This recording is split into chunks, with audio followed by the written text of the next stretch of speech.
Hello, and welcome to the School for Evil and Good.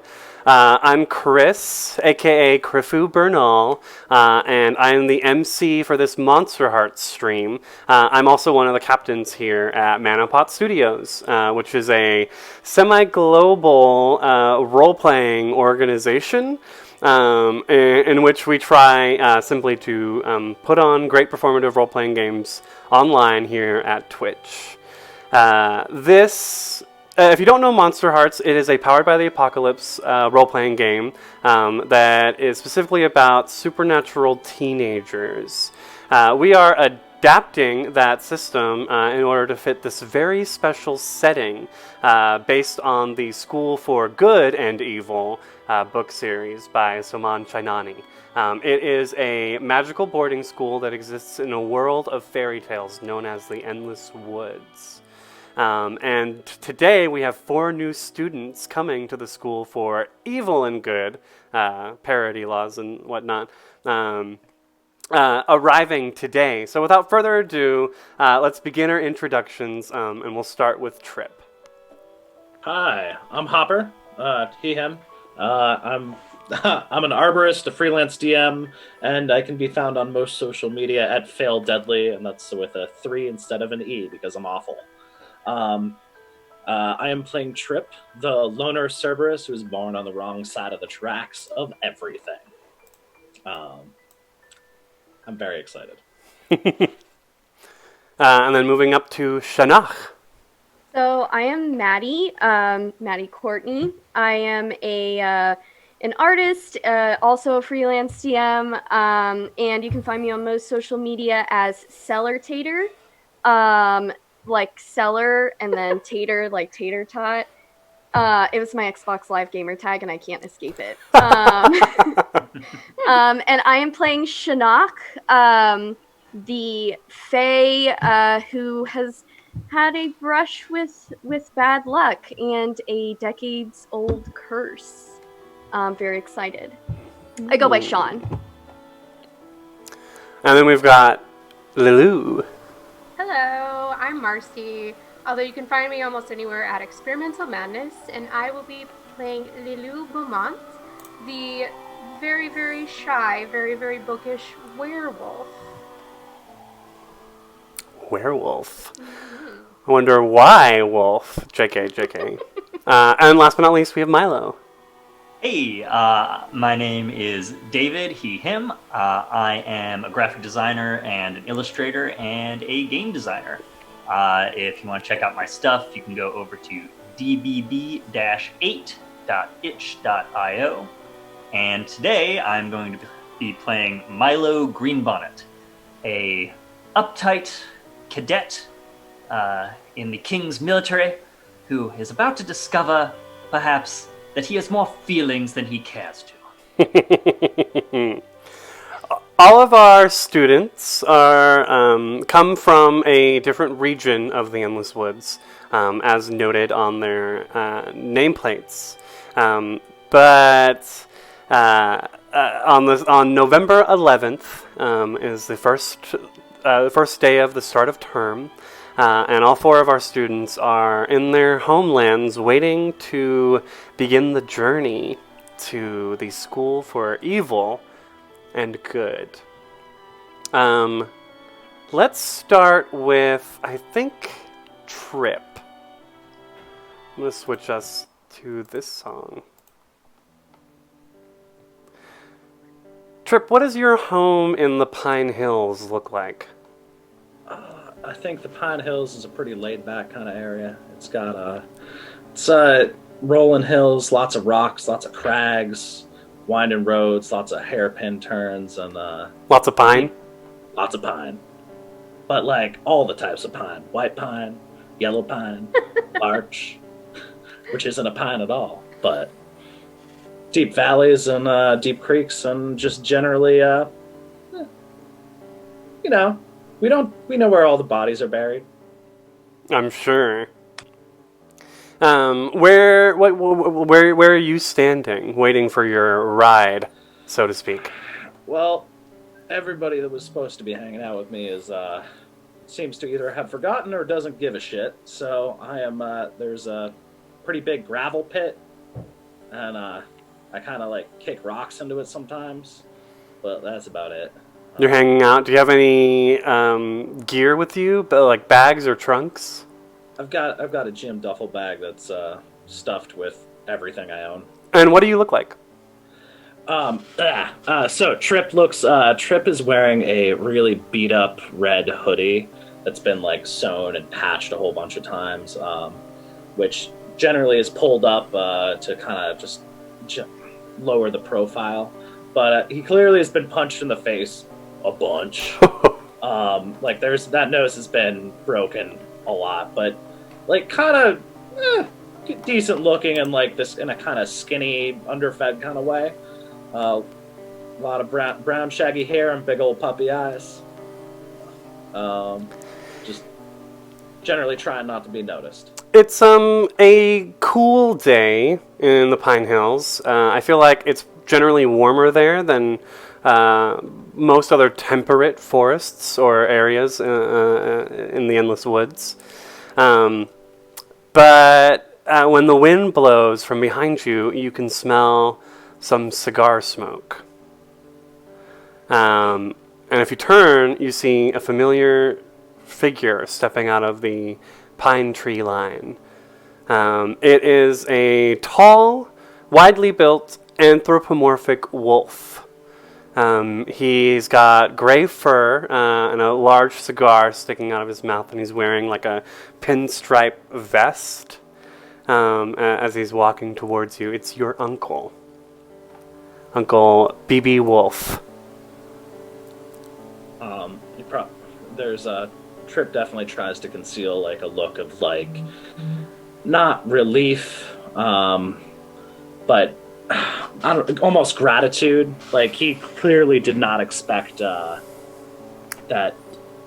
He didn't expect anybody to come, and this means a lot. So he makes like a smacking sound. He's puffing on the cigar, and as he's walking forward, he kind of slaps his belly. So the big day's come, huh? Sure has, sir. Your pops would be mighty proud of you right now.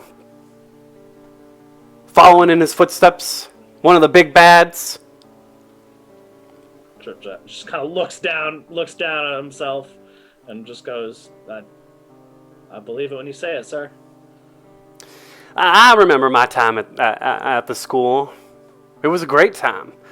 I met most of my pack mates while we were there. You know, if it weren't for my time at the school, I don't know if I ever would have survived that oven at the Three Little Pigs' house. That damn brick chimney. It certainly sounds like you got out of that. It was a tough scrape, but there's a reason why you're big bad, sir. I'm the biggest and the baddest around. Now you listen up. Those professors at the School for Evil can be pretty nasty, but you just be nasty right back to them. You got it? Yes, sir. And if I hear of you starting any trouble down there, you know what I'm gonna do, right? Well, I'm gonna huff, and I'm gonna puff. I'm gonna blow my way down there. I promised myself I wouldn't use bad language on the stream. We're like 10 minutes in. I'm glad you made that promise. Not. Okay, that's the one F word for this week. Like a Marvel movie, you get one. Yeah. You get one F-bomb. I took it. I promise I won't take next week's. Damn. That's how we're keeping our PG-13 Oh, rating. Lord. Mm-hmm. Pressure now. I was half convinced he was going to say, "I'm going to send you a gift card." No, I'll huff and I'll puff, and I'll blow my way down there. Yes, sir. There's like a caw, like a monstrous caw from above, and this very like frail-looking shadow passes over the gravel pit, and then turns around, and we can look up. And in the light of the sun, we see this large skeletal winged creature known as a stymph, S-T-Y-M-P-H, and without any warning, it swoops down and grabs you by the shoulders in its claws and just lifts you up. So Trip just barely manages to snag my duffel bag, like the shoulder strap with my foot. No more F Fork! words. Fork! Too late. It's too late now. Holy forking shirt balls. And it manages to get the bag up, and it's just like, this is not cool, but okay. And the winged just flaps and flies you over the pine hills towards the direction of the School for Evil and Good. We fly over another region. This forest below is quite dark. I mean, most of the endless woods happens to be dark and crowded and small, but this particular forest almost seems black in its foliage. Lilu, where are you? I think Lulu is probably waiting outside of her parents' castle, on the major, like, the huge grounds, like right outside, right out past the gardens where normally you would receive a lot of carriages coming through if they were to be hosting a ball or something like that. Right. And she's probably standing there with one of those very, like, big fancy trunks that is like golden inlays on it, but it's not been closed properly. There's like sweaters and shirts like sticking out of it, like it took like a lot of effort to slam this thing shut, and not everything made it okay. Well, what do you look like? So there's a very short figure on the standing right, probably past the doors, holding like a bunch of books that couldn't fit into the backpack along with the trunks, and she's wearing super baggy green dress that has clearly got a little bit of wear and tear on it. Maybe like this is something that she wears when she goes riding or goes hiking. And her big bushy brown hair covers most of her face, as she's like kind of always got her head down. She's clutching the books to her chest. She's golden tan with a smattering of freckles across her nose and cheeks, big, wide, golden woven eyes, and a teeny tiny doll-like mouth, which is, again, hidden under this bushy hair that's covered in twigs and dirt, and there's like some leaves still sticking in all of the curls. Clearly this is a young girl that really enjoys being outside and is not super caring about her appearance. I feel like there is an elderly woman in a maid's uniform next to you who's like trying to pick the twigs and things out of your hair. Oh, dearie, no, please, you can't arrive at school like this. Oh, it doesn't matter.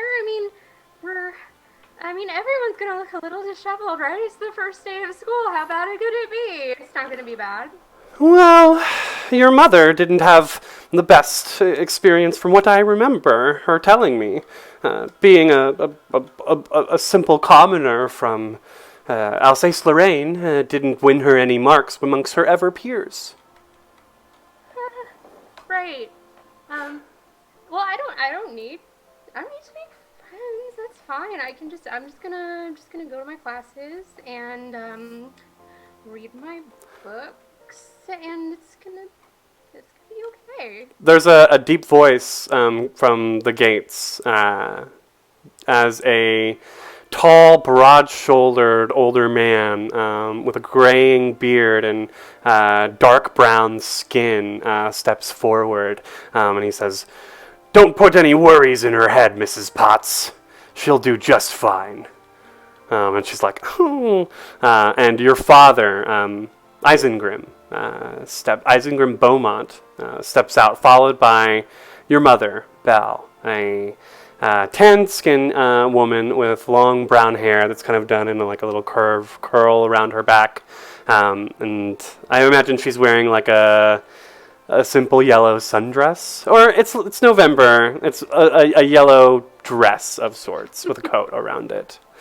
And they both come over and they give you a big hug. I think Lulu whispers into her mom's ear, like, do I really have to go? We could still wait a year, right?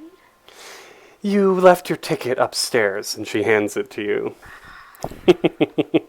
It's this like bluish green paper pass that clearly says Flower Ground on it. Now, did you get the books I picked out for you? Your mom says. Yeah, I put them in the pack, and like she like takes it off and like she opens it up, and surprise, in the backpack, it's just all books. I snuck my favorite in there. You know the one about the enchanted prince? Yeah, my favorite one, the one that you used to read to me. Yeah, of course it's in here. Whenever you miss me, just open the book, and I'll be there. Okay. And, you know, the Tower of Virtue has a wonderful library. It does? Mm-hmm.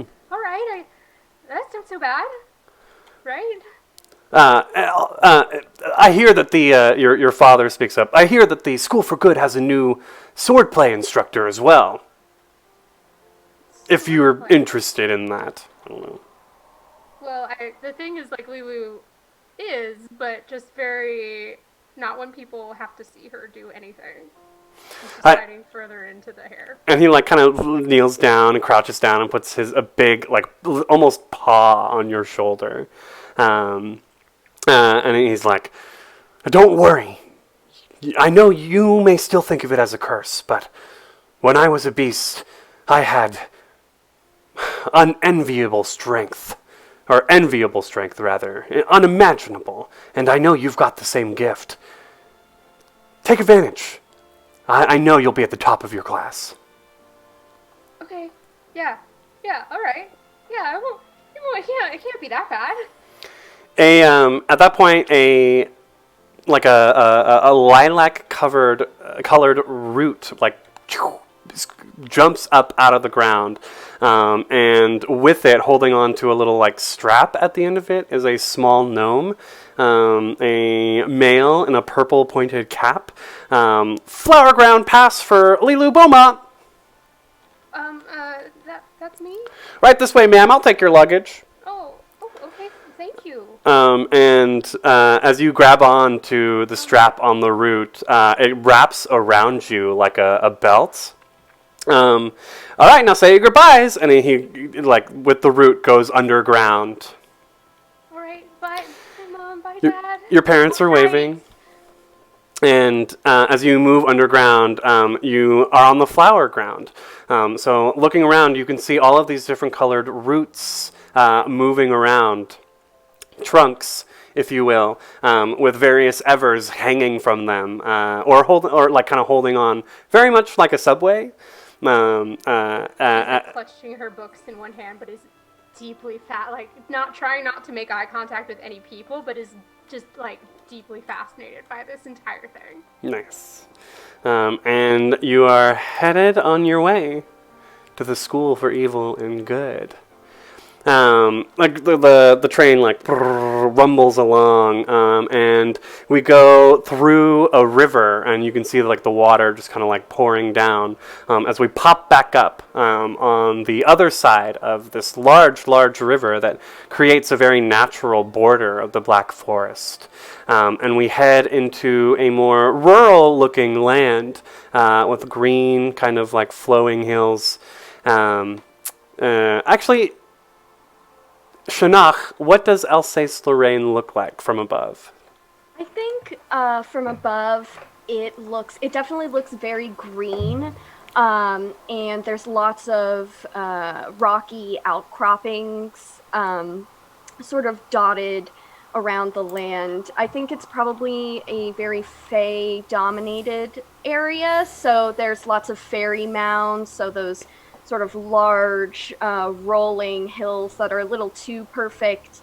Lots of, twisted and gnarled trees, little circles of mushrooms, and then, overgrown forests and things like that. I think Shinnok is in a relatively normal-looking house, except maybe instead of being built, much like this house, you can see behind me, it looks almost grown. shaped naturally, like the materials sort of formed themselves, so lots of curving lines, nothing harsh. And I think Shinnok herself is standing in an entryway to a foyer just in front of the front door, which is this little wooden thing, with a nice little, those grates that they have on doors, except there's no, like, real glass. It's just, like, a wooden, grate. Sure. Yeah. And, with flowers in places. And Shinnok is very tall and thin, and she's standing very straight with not much expression on her face, but she's definitely very nervous, and she keeps smoothing her short plaited skirt. She's done it about a dozen times by now, but she, just kind of nervously double checks it one more time to make sure everything's in place. She's got these boots, these heeled boots made of a soft black leather that come up a couple of inches above her knee. And she's in this sort of tawny, off-the-shoulder sweater that's tucked into this skirt. She looks very put together. She's got this thick red hair pulled back in this elaborate ponytail that sits just at the base of her neck.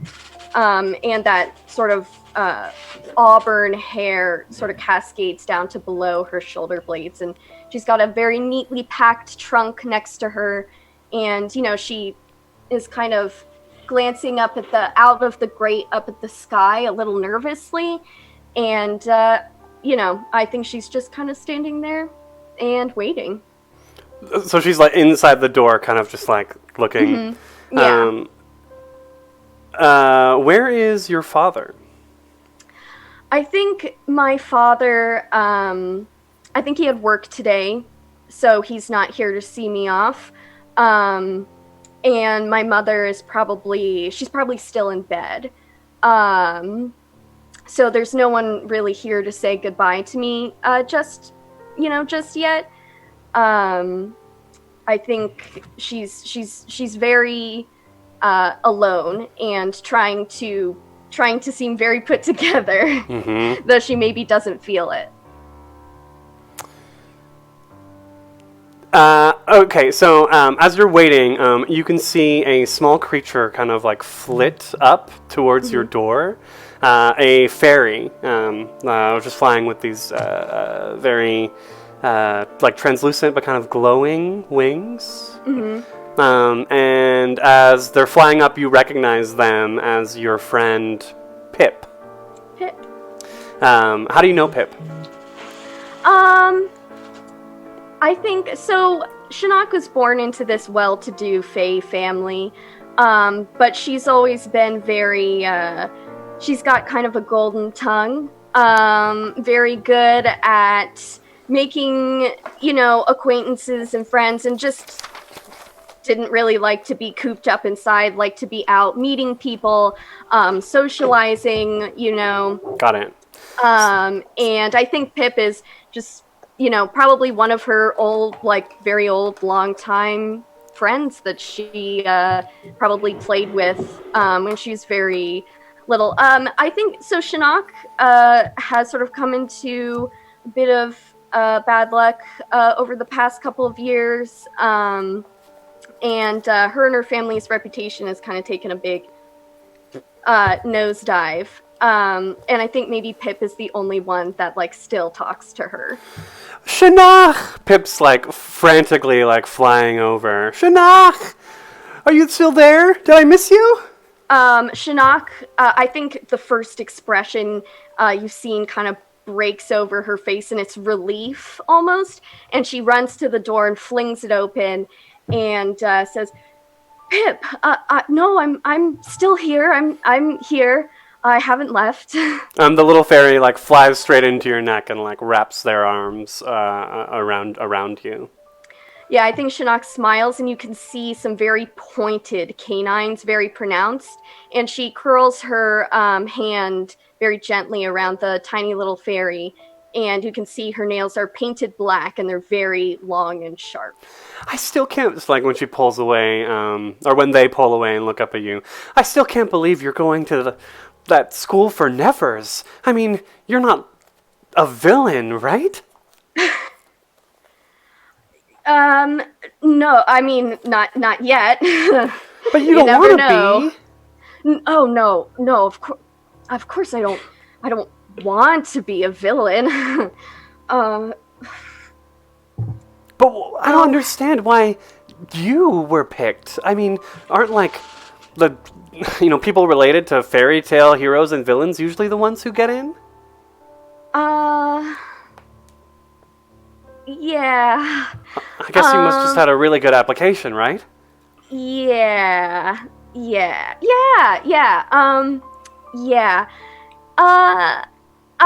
So there's actually been something I've been meaning to talk to you about. Oh? Yeah,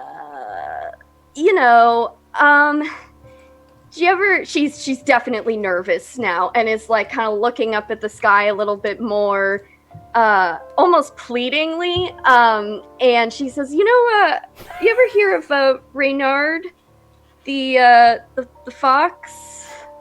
Yeah, everyone knows Reynard. His tails, or their tails, range across the endless woods.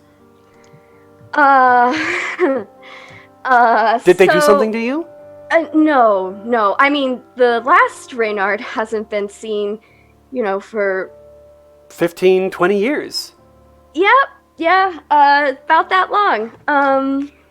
So, turns out that, Reynard's, under, a fae, our curses, but it turns out he's, or they were, under a curse, and, yeah. How do you know? 'Cause, well, I'm, maybe, suppose they tell me I'm... Caw! At that point,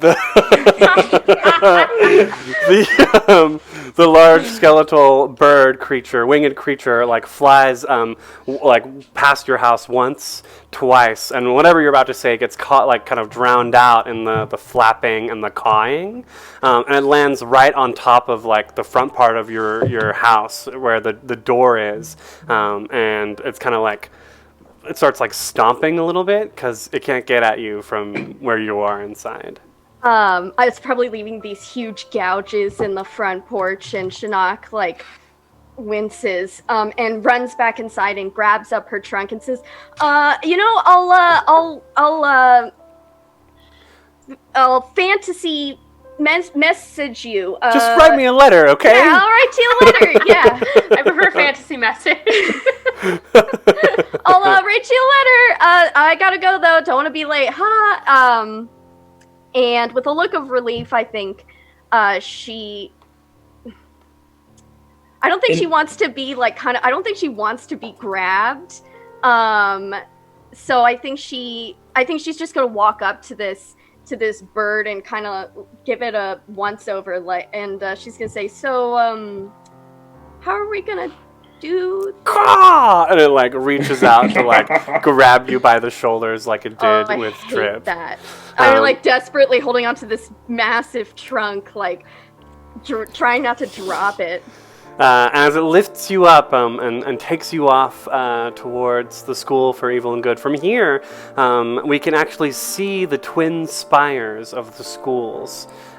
Two castles, one black and one white, just kind of shining in the daylight. But the Stimpf and its passenger kind of zoom past the camera, and we turn around and look away from the schools, and far off in the distance we can see an airship flying above the kingdom of Ingary. Milo, what does the kingdom of Ingary look like? So, Ingary is a sort of 19th century European kind of a place. It's your steampunk fairy tale land. We see a city of sort of Beaux-Arts architecture, very sort of elaborate stone constructions, lots of domes and arched windows, columns, cobblestone streets with noble statues standing in the center of these wide plazas. A lot of trees interspersed, but very well maintained, very regimented, landscaped. And where are you? So, let's say we pan down from this airship to see the steps of one of these sort of majestic, impressive buildings. There's a huge, long, big set of stone steps. And at the bottom of the stone steps, we see a boy, Milo. I am standing at the bottom of the steps, ramrod straight, at attention, in a blue and red uniform, which is the uniform of a cadet in the Ingary Royal Military Academy. And it's one of those numbers with the double buttons down the chest. They're connected by the strings across. I have one of those Shako caps, which is one of those brimmed caps with the sort of cylindrical top to it. And I have pinned onto my chest a little tin badge that indicates that I am a cadet in the King's military. And is anyone here to see you off? I think Milo has marched out here alone. He has received his orders from the school's commandant, and he has a time and he has a place, and he is there. He's got the ticket and his luggage. So he's just just standing completely straight, eyes forward, no movement, as best he possibly can. And every once in a while, he just shifts a little bit uncomfortably as he's trying to maintain this soldierly, professional posture. I think from where you're standing, there is a young child, a little boy who you've seen around the barracks. A young boy named Oliver. And as he sees you kind of standing out there by himself, he runs up, Mr. Milo! Mr. Milo! Yes, Oliver. I'm engaged right now. Thank you. Oh, are you working? I'm sorry. Yes, I'm waiting for a very important appointment. Like with a doctor? Like with a... I look down at the ticket that I pull from my jacket. A flower ground. Whatever that is. You're taking the train. Where are you going? Wait, how do you know about this? All Ever Kingdoms have access to the flower ground. I should have said that. Okay, so I would be aware of what this is. Right. You may have not taken it before, but Right. Where are you taking a trip? Yes, as a matter of fact, Oliver, I am. Are you going away? Far away? Yes, I'm going far, far away, as a matter of fact. I've been selected. For the school, you know, of evil and good. You're gonna get your own fairy tale. Well, perhaps. I may end up in a fairy tale as a protagonist, or I may simply be a supporting member. Whatever it is, I am, of course, honored to have that happen to me. Oh, if you're a main character, then that means you're gonna get a princess, right? I shouldn't be so bold as to think of it. I love princesses. Yes, they're very princessy. Mm-hmm. Well, you'll tell me if you meet any princesses, right? I suspect there may be many princesses in training, or future princesses, or princesses of various sorts, or... yes, I'll write you. Just waiting for a dashing soldier to sweep them off their feet. Yes, very. Are you going to dance at the ball? If I am required to do so. Dancing is not my forte, Oliver. Mr. Milo, sometimes I worry about you. This kid's like 6 or 7 years old, like looking up at you. Yeah, I break for a moment, and I actually kind of give him a look like, "You're worried about me, kid?" Yeah, I don't know if you can have fun. Well, what's fun got to do with anything? I'm a soldier, and that's what I am, and as I'm at the school, I shall continue to be a soldier. There's a loud whirring as another one of those airships flies by, and he kind of looks up at it. Do you think the war will end anytime soon? I think this actually gets Milo. This is the one that really gets him, and he drops his posture, and he gets down on one knee and kneels in front of Oliver and puts a hand on his shoulder and sort of looks him directly in the eye, and says, "Oliver, if we are all brave and we all do our best, we can bring this conflict to an end. But it is imperative that we do our best. You understand?" I understand. He nods. All right, now run along, or whatever it is you do. I want to see the flower ground come get you. But it's at this time that a older gnomish woman pops up out of the concrete. It's not concrete, cobblestone streets. Just like literally breaking the streets as she pops up on this like All right, purple well, that vine. some sort of building code violation. Flower ground for Milo. What was your last name? Greenbonnet. Milo Greenbonnet. Oh, yes, hello, Greenbonnet. Yes, Right ma'am. this way, please. I can take that for you. Righto. And she hands you Hand the over the strap, and you get like the vines come around you, and the pair of you are pulled underground, moving along on this big purple trunk, rushing through the flower ground. Must be nice. It's about to get a lot nice. nicer for them, and a lot worse for you. But at this point, I want to welcome everyone who's joined the stream. Thank you for being with us. I see some familiar faces. Great Zamino, another captain here at ManaPot. Thank you for being with us, of course. Mid Armor, hello. Thank you for being with us. I think I saw my mom and my sister in the chat as well. Thank you for being with us. Anyone who is here with us right now, we are kind of starting from scratch as we build out the faculty and classmates of the school. So the first thing I am going to throw out there, we're not going to answer it just yet. There will come a time for it.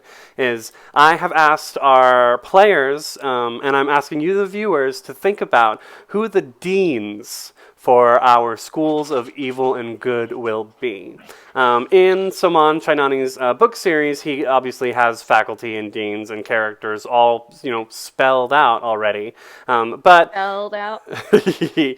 But not all of our players have read the books. Not all of you have read the books. And I think it's way more fun if we come up with the NPCs ourselves. So the professors and the deans for the schools for evil and good will be made up of famous fairy tale characters, heroes and villains. I have created one such professor. He is a Never professor.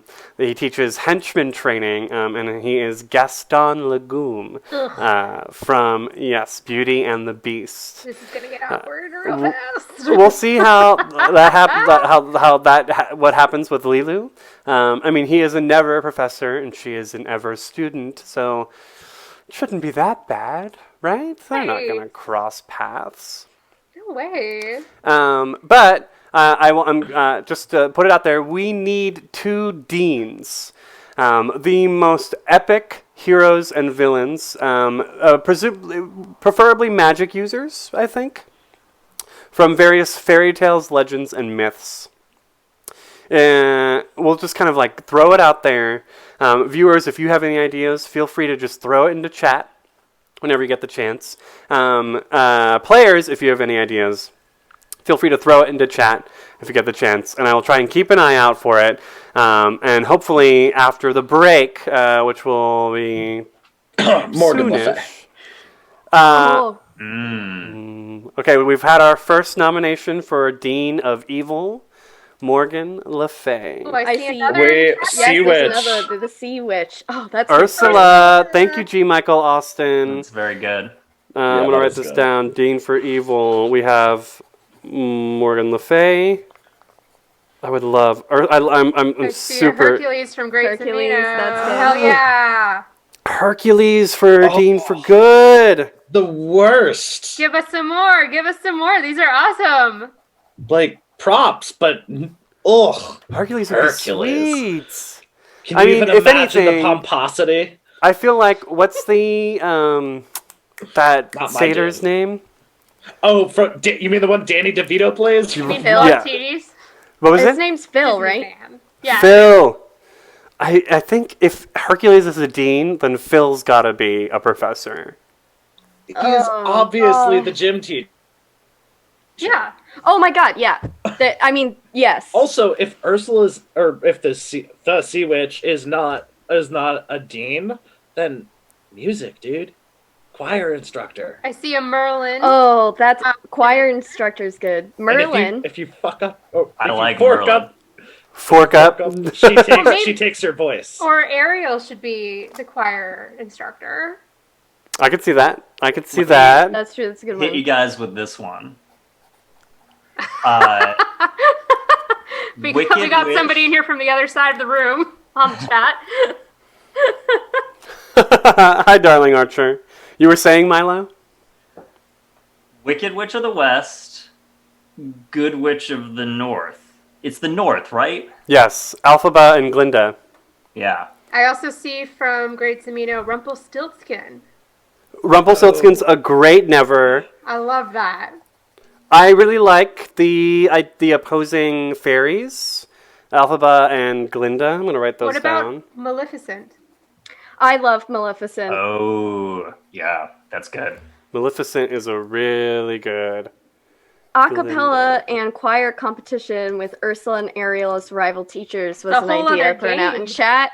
That's good. Is there a botany professor? Because dude, Johnny Appleseed. Yes! That's actually Johnny, good too. yeah, Johnny Appleseed Botany Professor is 100%. It is Love it. canon. Interesting. So let's look at our classes real quick. Just because we've got a lot of good ideas. I just want to shout out to G. Michael Austin. Like, are you trying to turn this into Pitch Perfect? I cannot sing, sir. Like I was like, can we turn this into a Glee Monster Hearts game? No. I actually have somewhere to Exactly. be. Like right Oh. now. Let's do some karaoke real quick. Oh, no. You want to sing, that's a different thing. I just don't want to do Glee. We are above that. We've got. So I think we could put. There's no real singing class, and there's not really artistry. There is etiquette and chivalry, which I think might be not a bad spot for Professor Ariel. This is a Hoppeldinger, and this is how you use it. And then we can put Ursula on the other side, unless we want. We could put her under special talents. I think she would be good at just helping people release their unearthed potential. Professor Ursula. So we've got Ursula and Ariel on opposite sides of the school for Evers and Nevers. And I think I want to put Professor Phil in swordplay and weapons training. Naturally. That tracks. We haven't decided. Oh, sorry. Oh, nothing. I just animal communication. Is it too basic to have Snow White as animal I communication? think she dead. Oh, right. That's right. She's dead.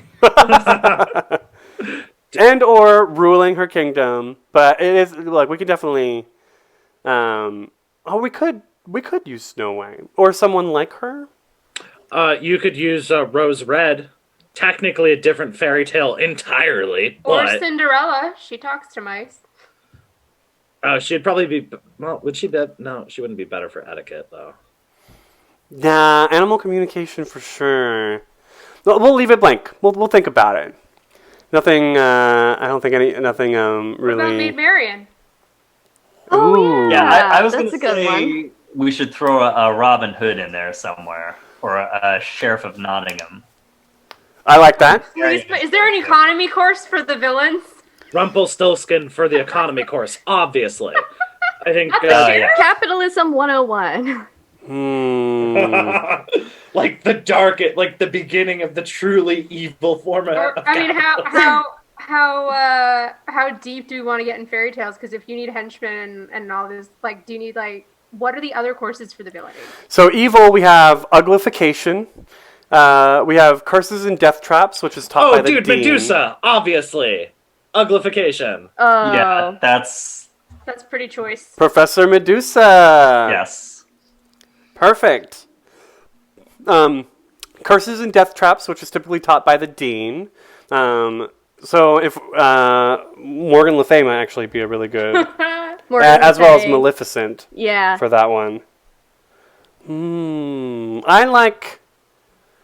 Oh, that's hard. I think I saw Merlin in chat. Merlin it would be was interesting definitely if it in was chat. Morgan Le Fay as dean of the villains, and then or Nevers, and then Merlin as dean of the Evers. That Yeah, could be there's some interesting. history there. That's great because in the setting as well, Camelot kind of serves as like the capital of the endless woods in a lot of ways. Okay, so I think we've got our deans. Morgan Le Fay and Merlin specifically. Amazing. I believe So that Dean- goes to G. Michael Austin. Shout out for Cool. saying Yeah. Yeah, great job. Great job. Thanks for playing in the space with us, guys. So Dean Merlin teaches the good deeds class, what it is to be good. I think we've got a few extra spots left. Merlin. What do we got? We have history of heroes and history of villainy. We have. I put Ursula under special talents. So maybe we throw Ariel under beautification and grooming, if we want. I'm going to call back to my previous comment. Here's how to use a Hoppeldinger. Right. Beautification Yeah, there we could go. also be Sleeping Beauty. She has a lot of good sleeping masks. I would point out that Cinderella is like a fantastic tailor, even with animal assistance. True. Interesting. But maybe Cinderella? Sleeping Beauty doesn't count because she just woke up like this. Oh, right. Awful. Awful. Oh, and Thank Great you, Zamino thank has you. suggested the Fates for a history class. Oh my Good god, that's so one. good. Okay, so Can it be both histories are the fates? And Oh they my just God, cycle yes. which one you're gonna get, you Yes. don't know. Is it all Could- in rhyme? that would be the worst. So totally. It's all in ancient Greek. So the history teachers are the Fates. Cool. That's all of our evil, our never professors. And then we need beautification and grooming and etiquette and chivalry for the ever classes. I still vote for either Maid Marian or Robin Hood for the etiquette chivalry. I think etiquette might be outside of Robin Hood's purview. Let's go with the Maid Marian. Maid Marian Yes, seems my yeah. girl. Hell yeah. Yeah, Maid Marian seems good for that. Is it the fox one? Or is it like... Yeah, it's definitely the fox Oh, I one. think there's some copyright issues with that. Oh yeah. They're humanoid. We'll leave it there for now. I have been playing a lot of Animal Crossing, so anthropomorphic animals I'm super here for. We Yeah, can just either... in your head at all times during this, just be imagining this all happening in the Animal Crossing style. And then we all start talking like this, and as I do this, then I hand you a balloon, and you can blah, blah, blah. All right, sorry. Okay, Maid Marian, so who's our beauty prof? Oh! Helen of Troy. Oh, Jesus. That's interesting. That's a good one. That is That's pretty interesting. good. I like that. Helen of Troy. Cool. The argument is you could use that power for evil because you can start massive empire-ending wars, apparently. Oh, I'm sure. But she wasn't... I bet that's Dude. strongly debated, whether she was an ever or an ever in her Yes. tale. I agree with that. So, dear viewers, I'm posting a link to our Google Drive. You can click it open and check out what we've been working on. You can see a lot of the content setting stuff that I've created and that we've all kind of like pitched in on. And I think we've got a great start now to move on to the first day of school. So, we see, first we see a stymph, that skeletal winged creature just flying with a kind of like flailing form in its claws. But as we see the first stymph, we quickly see a second, and a third, and a fourth, and a fifth, until there's a flock of them all holding never students in their claws. And as we swoop around the two castles, the castle for good, evil and good, we kind of veer towards the black castle made out of obsidian stone. The two castles are separated by a large lake, and you can clearly see like halfway down the middle of the lake, the waters turn from clear blue sparkly to kind of murky and brown on the never side. And it's in the shallows of that muddy lake that the stymphs start dropping their never students. And with like huge splashes, Shinnok and Trip, you both land in the muddy water with your gear all soaked and soiled. And 120 other students falling around you. Shinnok is Forkin. pissed. She's pissed. She spent so long picking out her outfits this morning. She's not happy about it. This is everything I own. What the fork? You can see anthropomorphic wolves in like red tailored suit jackets at the edge of the lake, ordering the students to come out and head into the castle. Are you handing the floor to us? Sure. Okay, cool. These anthropomorphic wolves, are they like big and tall and like Yeah, they're menacing? good. They're almost like 6 feet tall. With I don't think they have any kind of weaponry, but you can see they definitely have claws. So this is Trip's comfort zone. She's just gonna give a little kind of whatever kind of goes for the sup body language. And they just growl right back at you, and they kind of like push you on. Get inside! Smells like wet dog. You can see several, I mean, like a good 100 other students here with you, all of varying shapes and sizes, but all on 2 legs. You can see some green kids, some kids with like scaly features. There's even a young woman with just a single eye in the middle of her face. She's kind of like gathering up her stuff and like snickering quietly to herself and moving into the building. As the wolves are like herding you into the building, you're led through this long hallway, the grand entrance, if you will, that's filled with the portraits of famous nevers. In particular, Trip, you notice a portrait of your uncle scaling up the chimney, the brick chimney of the Three Little Pigs house. And it says, B.B. Wolf of Pine Hills.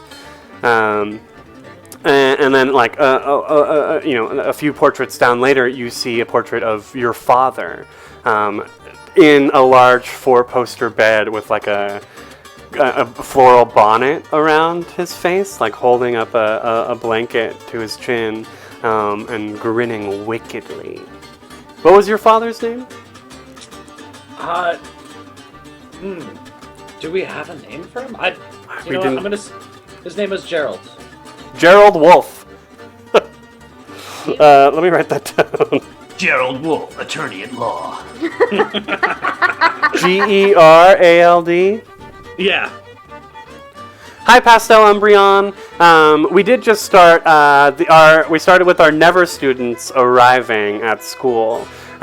So as they're walking through, Trip sees a portrait of his father, Gerald Wolf, dressed up in a grandmother's clothes, waiting in her bed, just waiting for Red to come through that door. And one of the anthropomorphic wolf guards sees you staring up and kind of barks in your face. Ha! Think you'll never be as good as one of the big bads themselves. But Trip definitely is just like just tenses and just turns and goes, "You don't seem to be doing so hot yourself, bud." And it just with a single claw pokes you in the butt to push you forward. That is harassment. Not okay. Turns, flips him off back from behind. I see you found a workaround to our no swearing, haven't you? Fork, yeah, I did. Fork, yeah. Sorry, I'm still trying to remember people's names. Shinnok, you happen to see a portrait, and in it, you see a man wearing a fox mask, orange and white, wearing very sleek black suit, just kind of standing in front of a large brick oven, and moving his hands like this, inviting the villagers, the very poor and dumb-looking villagers that are standing in line in front of this brick oven to walk inside. And the nameplate underneath says Reynard of Alsace-Lorraine, and then there's a little caption that says the death of Chicken Little.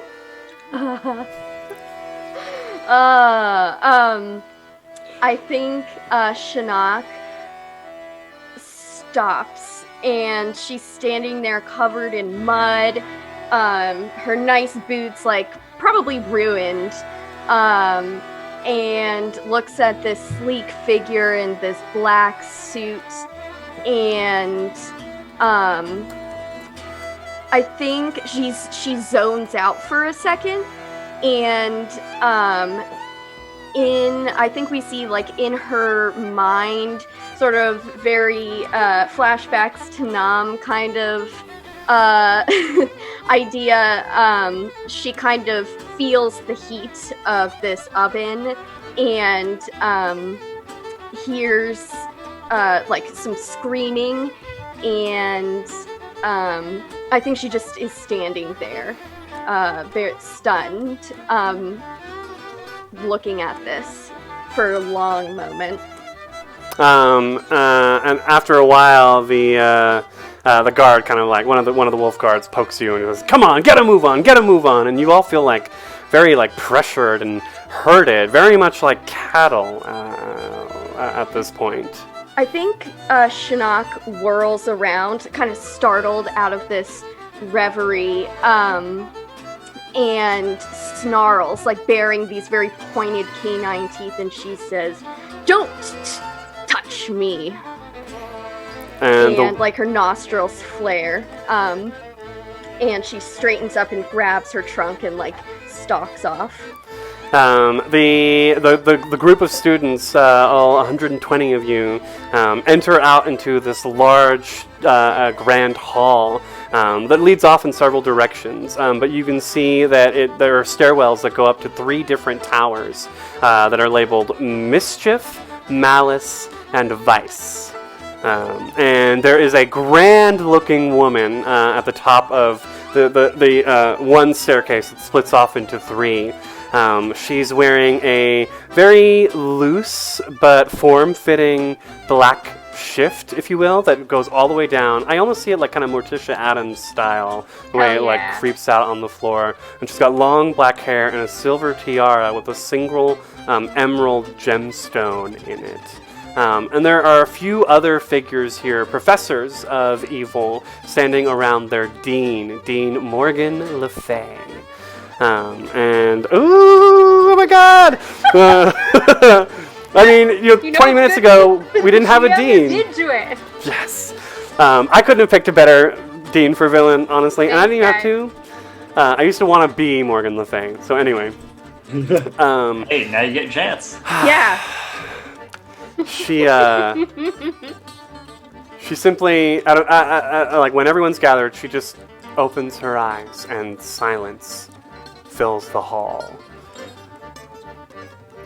Welcome, Never students. Welcome, the new class of the School of Evil. She does a little golf clap. There's some raucous cheering, and then she just stops and stares, and there's silence again. Please see the wolves as they hand out your class schedule. They're also handing out your uniforms. These uniforms are non-negotiable.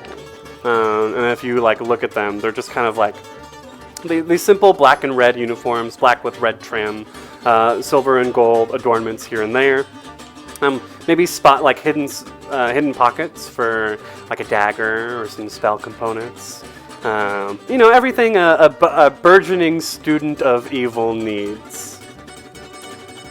You'll be given your room assignments, and dinner will be served soon enough, I guess, if they get the gruel here warmed quickly.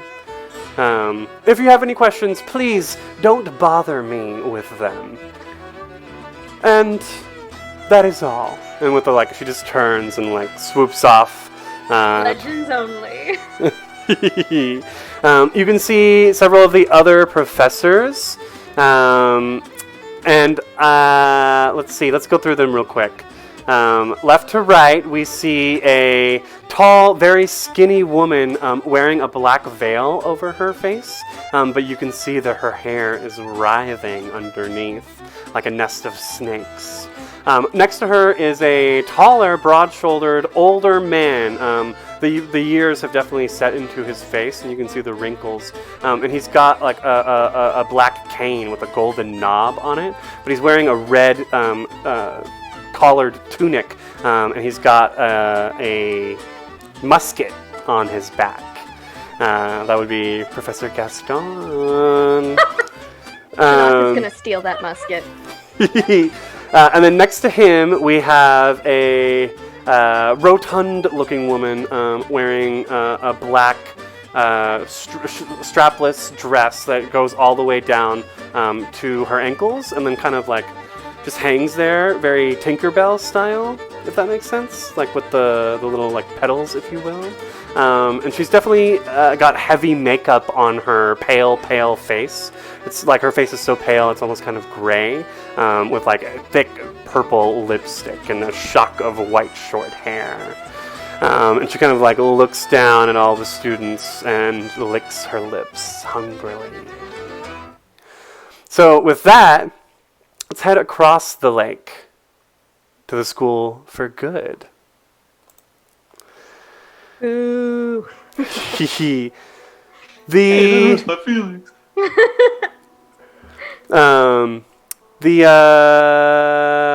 Great Point Pastel Umbreon. Good plays fair, evil plays to win. But let's check in with the students of good. In the flower ground, I think after a while, Lilu and Milo, you can start to notice other students on the train joining you. Other young people, teenagers holding trunks and bags and things.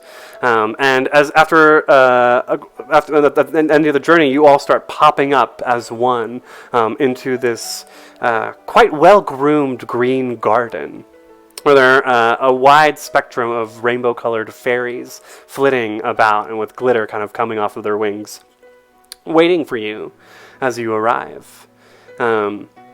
Lilu and Milo, you look around and you can see that the other students all appear to be very royal looking. Most of them are in full princess gowns, pastels, blue, pink, yellow, white, with flower adornments and crowns and jewelry.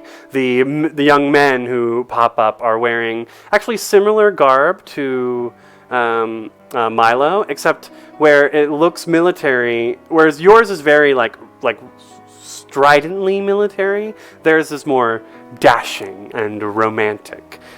Your outfit is a little more efficient than theirs. It doesn't have Somewhat belt more straps. utilitarian. Right. It doesn't have like 3 belt straps across the chest and like a scarf hanging off of the neck, sort of thing.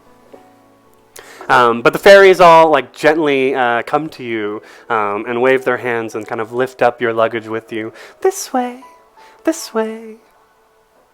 Suddenly, Lulu actually now feels very self-conscious about being in a very well-worn green dress with her hair all still a mess, with still even more leaves and twigs, especially from being in the flower ground. Mm-hmm. And she's hiding behind it as she normally does, hunched over, so she's looks her 5-foot height is now more like 4'11" as she's like scuttling along, still clutching her books to her chest. Milo, what are you doing? I think Milo is near Lilu, just happens to pop up nearby, and as soon as somebody is like, do something, he's like, good, somebody has given me instructions, I can deal with this, great. And he is about to, he just turns about and starts marching forward, but I think catches Lilu out of the corner of his eye, kind of hunkered down there, and as he passes her, turns to her and says, well now, nothing to be afraid of. Oh, I'm sorry, I seem to have startled you. That was not my intention. No, I'm sorry. I'm already doing a bad job of this, aren't I? I'm not very good at and being around people or anything like that. Well, there's nothing to be worried about. We're at the school for good, and everything should be sort of straight sailing from here, So, just come along in line, and then we'll all be fine. Nothing to worry about at all. This way, We have children. a nice line here. Just a whole brand new school full of people that I've never seen before, talked to, who know nothing about me, and it's all fine. Yep. I'm Lilu. Yes, my manners. Milo Greenbonnet, and I extend my hand out. As you do that, I'm sort of trying to do my best to visualize it, but like her sleeves are way too long for her hands. Like she's clearly wearing clothes that are way too big. I grab the end of the sleeve instead of your hand, and I sort of, I have a moment of confusion. I'm like, sorry. pleased to meet you. Nice to meet you. Children! 2 fairies are like hovering near you. Move along as you realize you're quickly at the end of the group. Oh, yeah, sorry. Yes, well, we'd better, buck up, get on there, right? Right, yeah. And she stands up a bit straighter, and I think for a brief second, like her hair like kind of like flies back and you can actually see her face for the first time. And she's not trying to mock you, but she's like trying to like imitate your like surety. His confidence. Yeah, I don't think I quite have enough wherewithal to get that it could be mocking, and I'm like, okay, good, she's getting it. So, Chris, here's the thing about my playbook, and I think this is a perfect interaction for this to happen. I do believe that Milo has been given a string by me, because I am not subtle. It says that here. That I'm supposed to be passing these out. Is this part of your playbook? Is this like a move you have? It is not a move. It is just a facet of my backstory Specifically, if I might read from this for those that have maybe perhaps never played Monster Hearts before, you lack subtlety. Give a string to everyone. And there's a special additional one, but I'm going to hold on to that one for a second because I'm not sure it's going to apply for our session 0. Okay. I was thinking in the second half of the stream when we get to our Surviving Fairy Tales class, because we still have 6 other classmates in that group to create tonight. I was thinking we would do strings then as a part of our homeroom. Put a pin in it. Right. Yeah, this is the narrative setup for that later. In the business, we call this the meet cute. Yes. And I think as you walk away, the fairies indeed are like, can't they wait one day to start flirting? And the thing is that Lilu's not. No, 100% not on Milo's part. Nope. So you start making your way into the white stone castle, and it's got these like blue adornments here and there. And there's definitely like a rainbow somewhere in the background. You can hear birds chirping. Whereas on the other side of the lake, there's just like a flash of lightning that, funnily enough, you can't even hear the thunder from over here. It's like... It's not happening at all in your vicinity. But as you enter into the large tunnel that leads into the castle itself, you, like the Nevers did, start to see the portraits of famous and successful graduates of the School for Good. Lulu, I think immediately you would see the portrait of your parents, Isengrim and Belle Beaumont. Of Black Forest. And I think the portrait shows a large, furry man-beast, not the man that we saw earlier today, your father, wearing like a blue suit, dancing with your mother, a young woman in this picture, wearing a long floor-length yellow ball gown in this ballroom with the large chandelier. And in the corner of the painting, you can see a whole bunch of house goods, a candelabra, a clock, a teapot, and a teacup. Disney's going to hunt us for sport.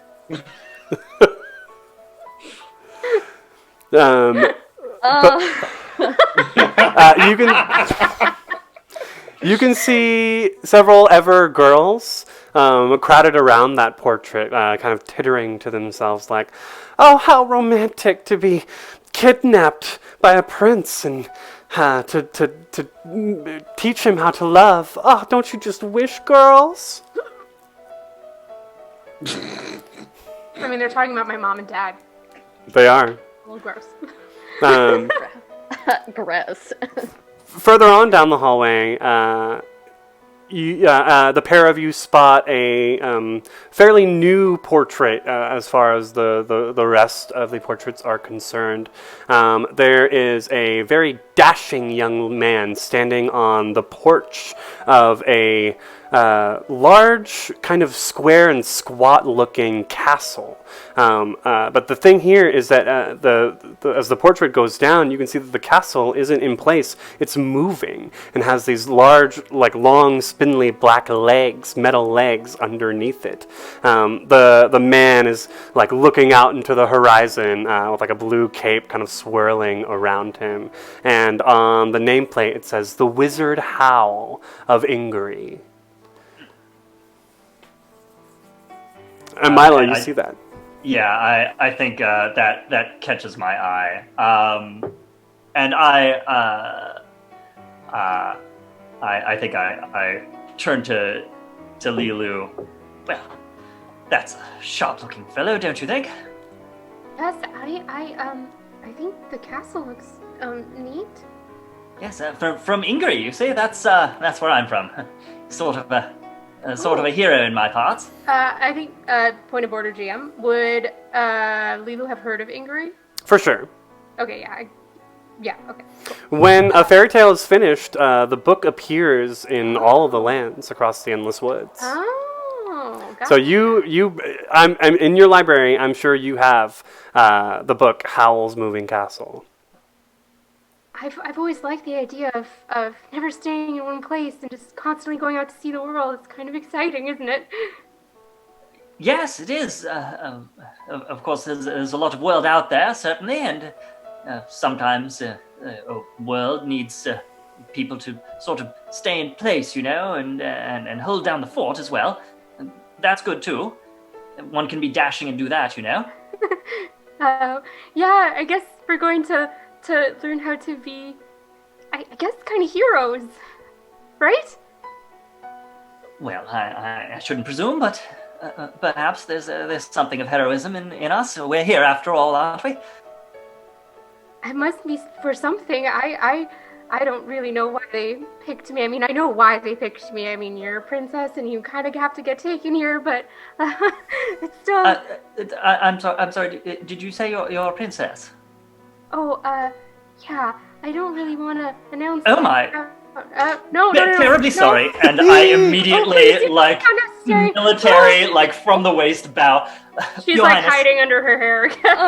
I apologize. I did not in any way follow the proper protocols. You have my sincerest apologies, and I assure She's you frantically looking around to make sure no one else is seeing this. How many people are watching this? You're at the end of the group, so I think thank God. those two same fairies, are flitting up and being like, "Children, the dean is waiting."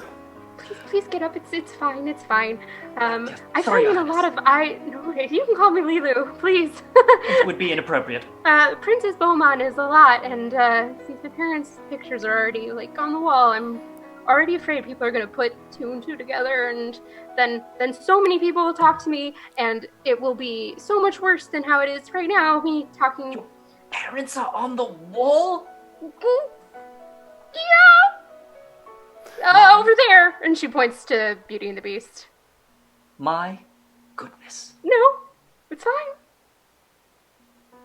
Well, I apologize for any No. transgressions, No apologies necessary. and I shall endeavor to do better in the future. No, there's no need for that. Can this hit a move for me?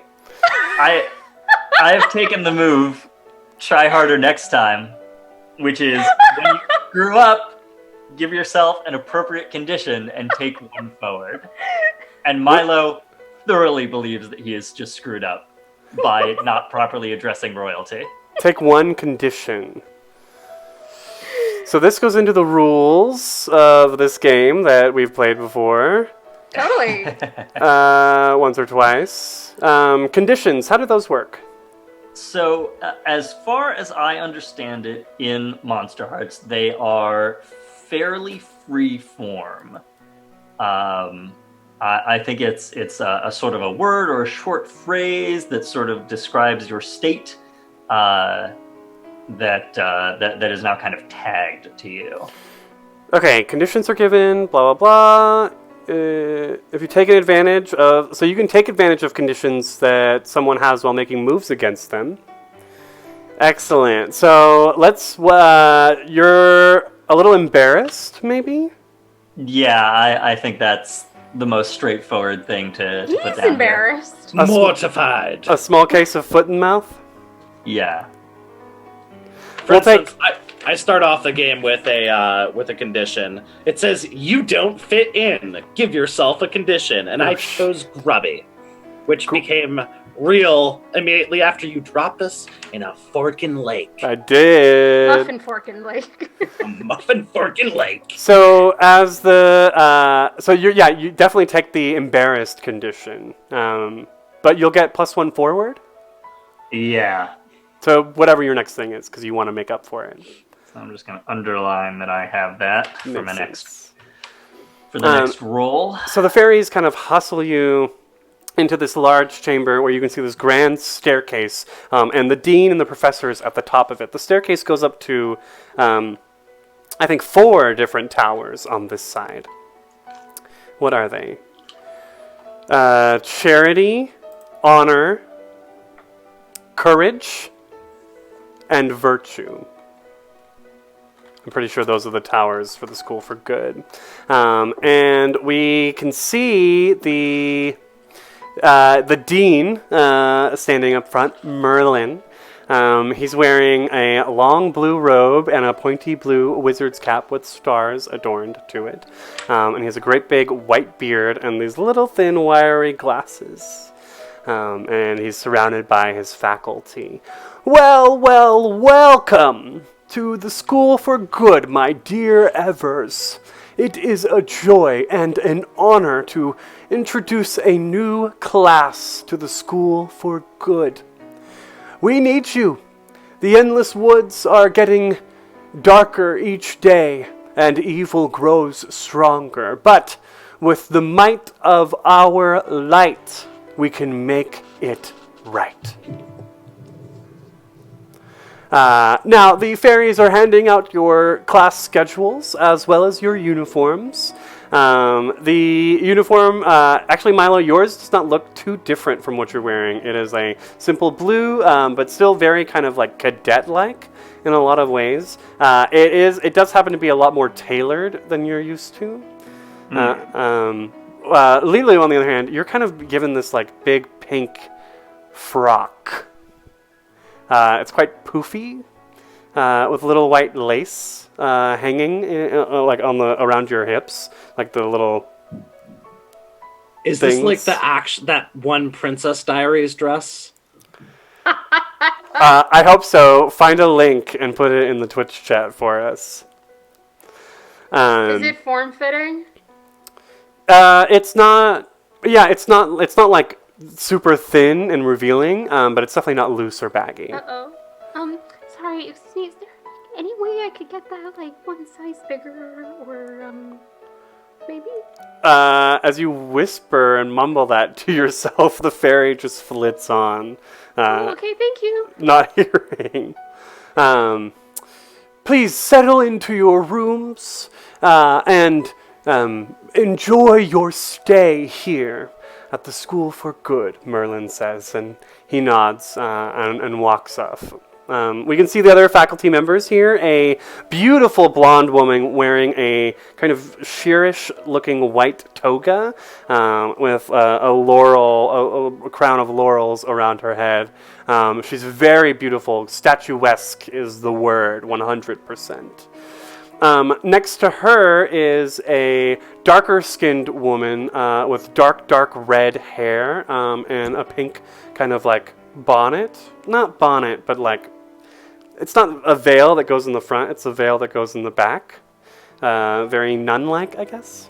But you can see that she's got probably a little like dagger at her side, as well as a pin of a green cap on her lapel.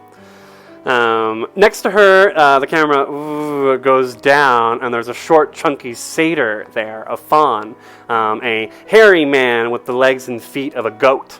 And he's shirtless with a big paunchy belly and his arms crossed, and he's just kind of looking around like, how am I supposed to kick these kids into shape? I mean, Herc was worse off than these folks.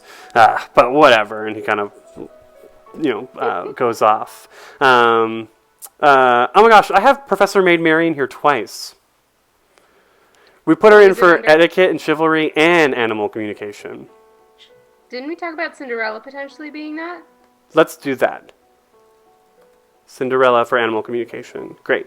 So next to Phil is a older looking woman, probably middle-aged. Just like Helen, another white blonde lady, but she's wearing a simple blue dress, nothing too extravagant, and she's smiling and greeting everyone, and as she walks away we can see her wearing glass slippers. And I think that is a great spot for us to take our break. Thanks everyone for joining us so far. It's been really great during this first half. I know that we're doing a little hybrid kind of approach, session 0, session 1 sort of stuff. But it is the beginning of the term, and there are some terms that we still need to learn. Beat that pun drum. Without further ado, we will take a quick 5 to 10 minute break. Dear Evers and Nevers, we will be back soon with to the School for Evil and Good.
and welcome back to the School for Evil and Good. During our first half, we met our 4 new students to the school. We got a glimpse of their home life as they were leaving, and we got a small peek at the school and what lays ahead for us. So the next 2 days go by very quickly. You meet your roommates. I don't even know what that whole situation is like. Which towers are we in? Yeah, which...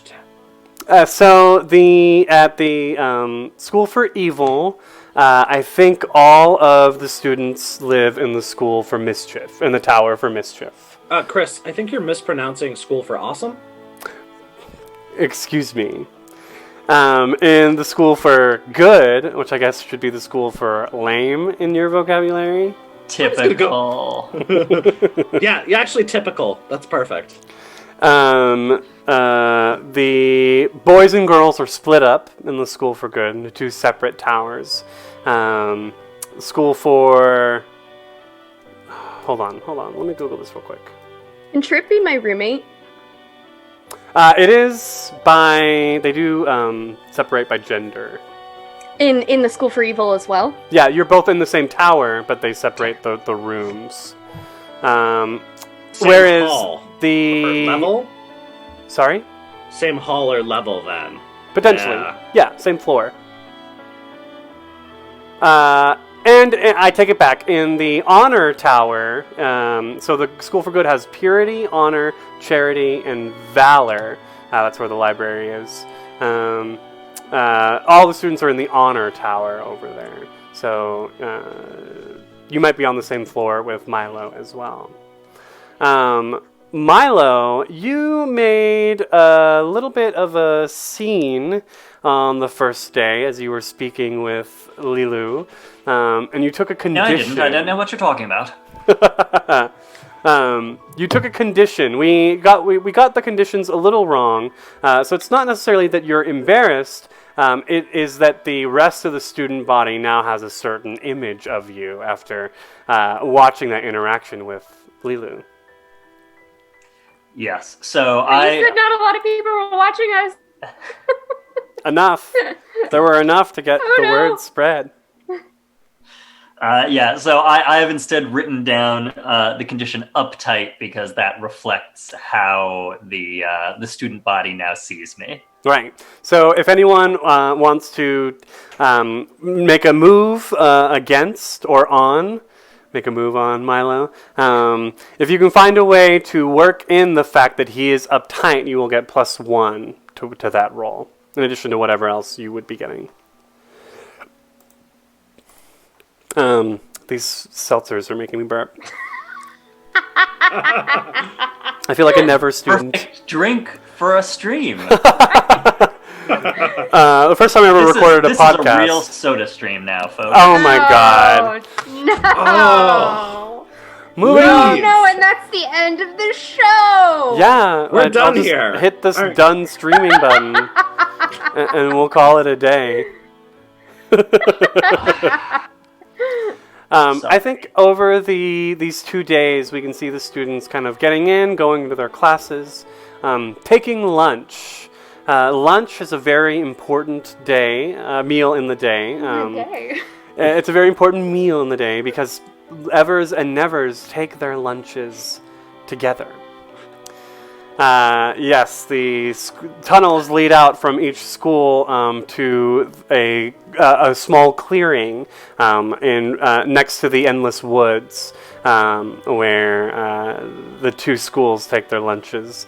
You can see Ever students with little picnic baskets and Never students holding like sacks as they look around for a place in the shade to sit and eat their whatever they've got.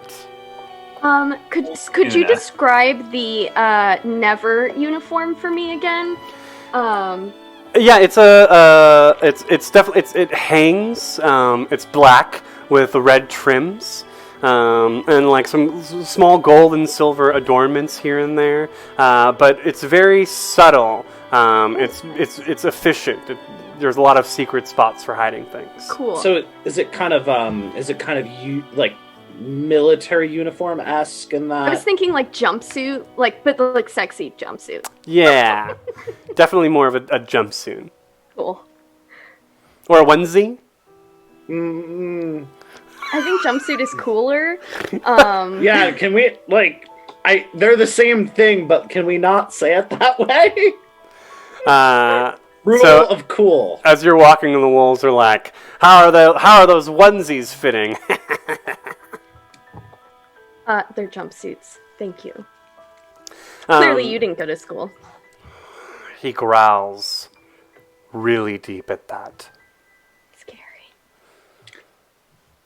But as time moves on, we come to one of our most important classes. It is also the class where Ever and Never students take it together. This class is called Surviving Fairy Tales, and it's the field class, essentially. All the students of the school are split up into 16 groups. With their own individual teacher. All the teachers for the Surviving Fairy Tales class are magically enchanted creatures. So as you walk through the clearing where you take lunch and further into the woods itself, you can see like another clearing opening up, but this time underneath the shade of the trees. And you can see these blue flags set up everywhere with numbers indicating which group you're a part of.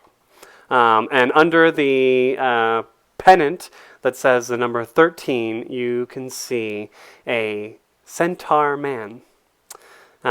He has a deep brown coat, and he has a golden tanned skin. He's shirtless, topless. He's got abs for days, and a long ponytail. Those horse abs. And he has a small blue bird sitting on his shoulder, and he's kind of holding a staff as well. Let's get some music going. So this is our Surviving Fairy Tales class. Yes. Okay. And your centaur all been instructor. assigned to this group. We've all been assigned. Exactly. So, who's there first? Well, we know who's there first. Milo. I'm on time. Exactly on time. Yeah, Not early? Maybe a little bit early. Yeah. Precisely 5 minutes early. On time. Okay, here's the thing. Early is on time. On time is late. Late is dead. I learned that in marching band. There you go. Wow. So Milo, of course, marches. Have we been given a name for this instructor? Do we know yet, or do we just know our number? You just know your number.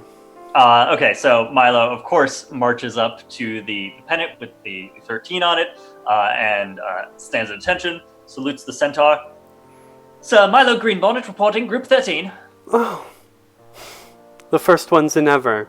He looks at the blue bird. Didn't I tell you it's always in Ever? And the bird just... beep, beep, beep, beep, beep. I think Shinnok is right on Milo's heels, and she's wearing, the black jumpsuit, and she's got big black combat boots on, and definitely her hair is braided in this neat, tight sort of affair that goes down her back, and she rushes up and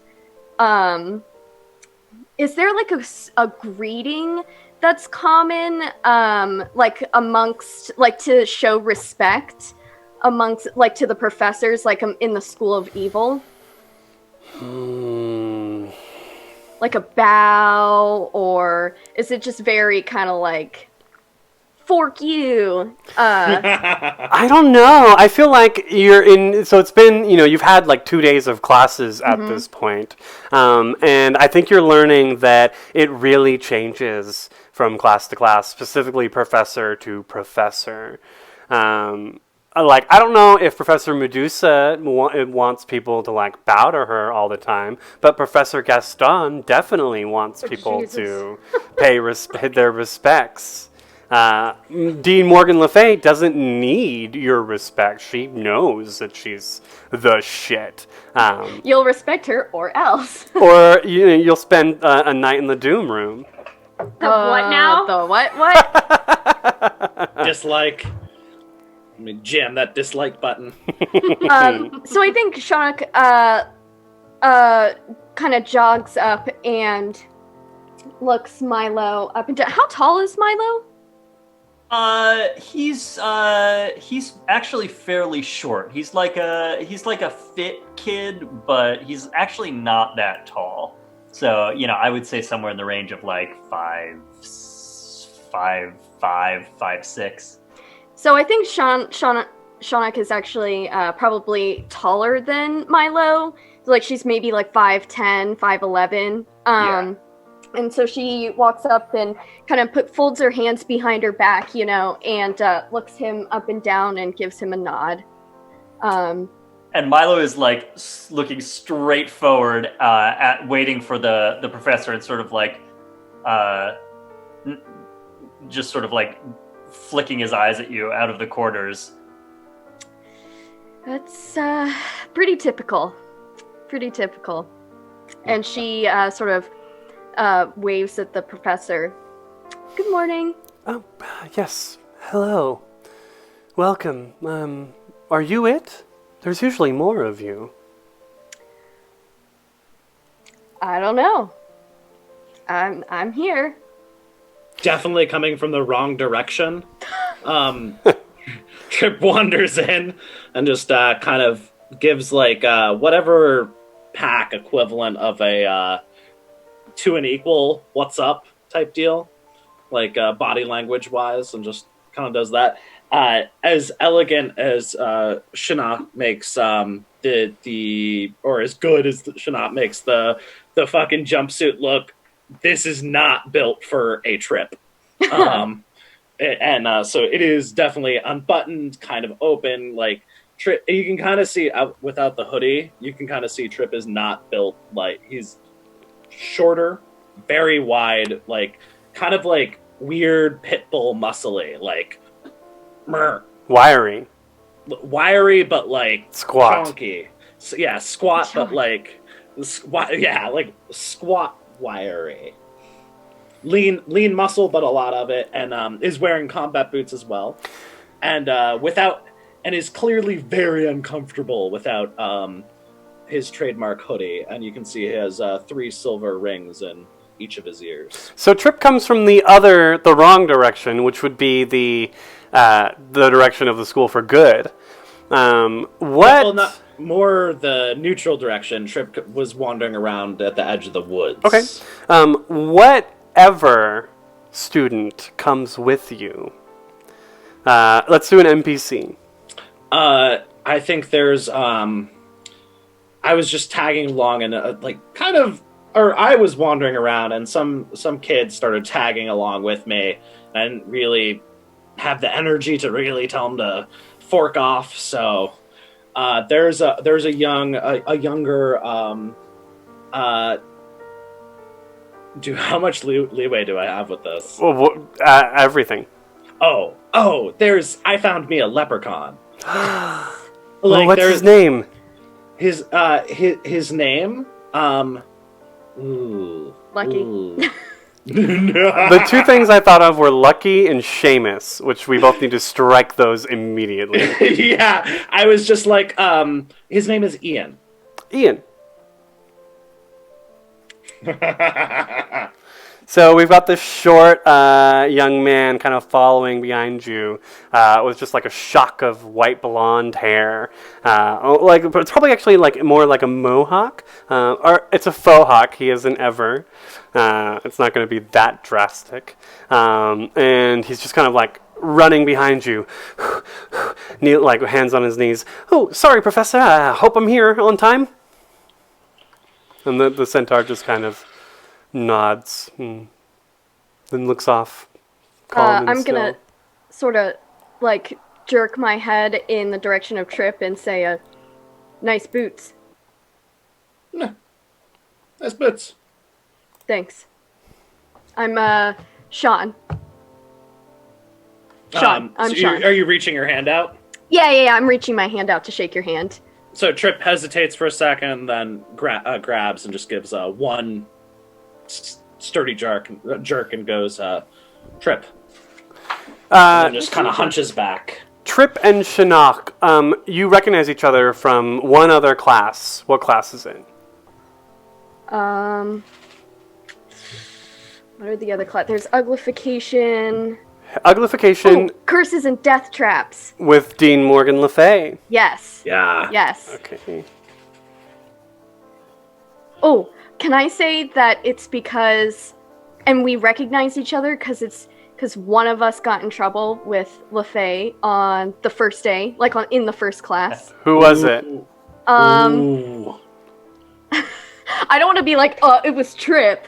I'm fine with that. I think Trip definitely Trip had refused to take off the hoodie. Yes. This is why I don't have the hoodie, is because I had just put the hoodie on over and was resolutely keeping it on and just kind of like. There's a quick montage, and we just see her, and you're all in this like icy underground chamber, and she just like coldly points a finger at you, and your hoodie erupts into green flame, just like burning off of your body. I think Sean would probably like come over and just like start ripping the sweater off, off of Trip. Wouldn't say anything about it at all, but would just rip it off him and like stomp it on the ground. While the rest of the class was cheering and jeering. So, would this be an appropriate time to mention that would definitely be a string? Is this your Actually, yes. Yeah, let's just do it. Cool. So I have two things. So one is you wear your heart on your sleeve. Give everyone one string. So would that would be a string? That would be a string I have on you. Yes. So everybody now gains a string on you. Yep. Yeah, I don't know what it would be for well, I think I know what it might be for Lilu, but I don't know what it would be for Milo. Probably the fact that she kind of verbally was like, "Oh, cool. Yeah. Just don't say hi to me." Right. I really like that. Yeah, I think I made a move also, which we can circle back to. Yeah. Oh, shit. We're Okay. just pulling out all the stops. Are we still arriving for the class? Yes. How late is it?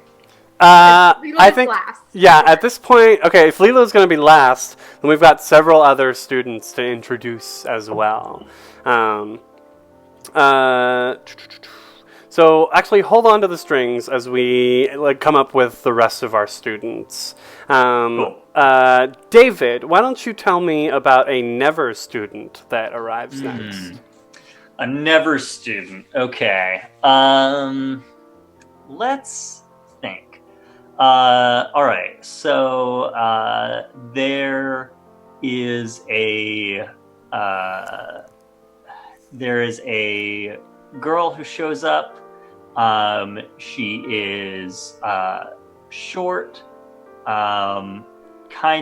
No, she's not short. We've so many short people. This is a goddamn Shorties. What's his name song? Newman. Randy Newman? This is a goddamn Randy Newman song. We can't have all these short people. So there's a girl who shows up. She's tall and she is curvy,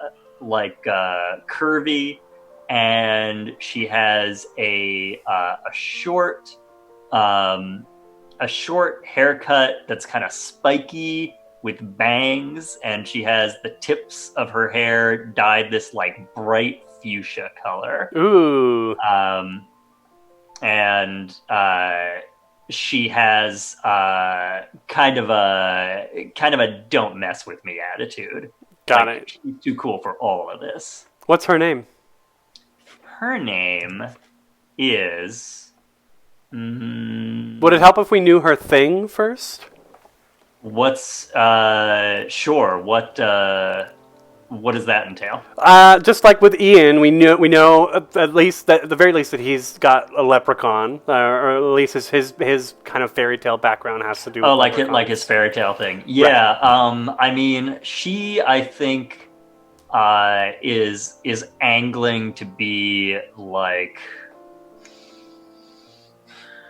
I want to either say some sort of witch or some sort of giant. Oh, I like giant. Yeah, she's gonna like fee fi fo fum some people. Okay, so we've got a giant. What's her name? Her name is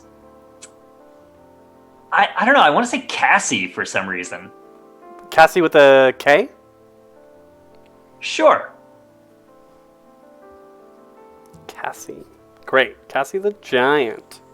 So she comes lumbering in. She's probably not like that tall, all things considered. 6'2", we'll say, which is still pretty tall especially for a 16-year-old. Just kind of like shot up, almost like Yeah. a beanstalk. There we go. Yeah, I think Milo's actually probably shorter than I initially said, considering he's a 16-year-old as well. He'll probably grow a little bit more. Not He's like much. 5'4". Yeah. 40. Maddie, give me. We need an Ever student. An Ever student. Okay. This is fun. Yeah. I've got an ever one See. ready to go if you're doing the opposites. Yep. Oh. Okay. What, do you, Hopper, do you have an idea? Valkyrie. Oh, yeah. Yes! Oh my god. Can her name be Adora? Adora. Yeah, definitely Valkyrie. Again, super tall. We're just going with the tall people. Though not like giant tall. She's like 5'10". She's probably the same height as Sean. And she's got this flowing, like golden blonde hair. And I guess they're wearing that like pink frock, right? She's wearing that pink frock. That is the girl's uniform. She looks really unhappy about it. She's very thickly muscled. Definitely, definitely looks like she would much rather be wearing. She'd much rather be wearing the boys' uniform. And are Evers allowed like equipment? Are they allowed to carry around equipment? They are allowed a sword. Yeah. Oh, I was gonna say she has a big forking sword on her back. Like almost anime style, like think She-Ra. She-Ra. It's just She-Ra, guys. Nothing wrong with that. Yeah. And she's got this big sword on her back. And I think she walks up. I feel like she needs the clank of armor with her, but What's her name? I think she feels like that too. I said Adora, which is She-Ra's name Love on it. the Netflix series. I don't know if that's copyright violation. It's a very cute name though. well, I like it, and I haven't seen She-Ra, so Oh my god, we you should. can change one letter and make Good. it make it Adara or Adira. Adora. I like say it's Adora. Yeah. Yeah, Dara. come at me with your copyright violations. Yeah. Um, Please don't. Yeah, please don't. But yeah, she's got this kind of like she's tanned, like she spends a lot of time in the sun, but still I think she's definitely like Nordic in appearance. Definitely has that like Scandinavian woman appearance, like about her, very tall, that blonde hair. Got it. And so she kind of looks, comes in, looks around, notices Milo, and she's like, "Oh, hi. We have swordplay together, no?" Yes, I'm terribly sorry. I'm not certain I've caught your name. Adara, and she, kind of like sticks out a meaty hand. Oh, yes. Milo Greenbonnet, pleased to meet you. I've noticed your sword skills aren't good. Yes, well, I've been trained primarily with firearms thus far. I think Weakling's Sean laughs. weapon. Ooh. Weakling's weapon. But if you need help, I will teach you, huh? Well, that's very charitable of you. I appreciate it. Thank you. And she like smacks you on the back. You cough at that moment, and then look up, and you see the most beautiful woman you've ever seen, Milo, entering the clearing and walking towards you. She is wearing the same large, poofy pink frock as everyone. She has a rich, dark brown skin color, and she has a dancer's build as she's kind of moving through the clearing. And you can see as she's moving forward that she's like every other step there's like a slight hop, and like maybe she like floats a little bit like a ballerina kind of walking through. And she walks up to your group, looks around. Hello. Milo like audibly gasps when he looks up and sees her, and it definitely mutters under his breath, "My word."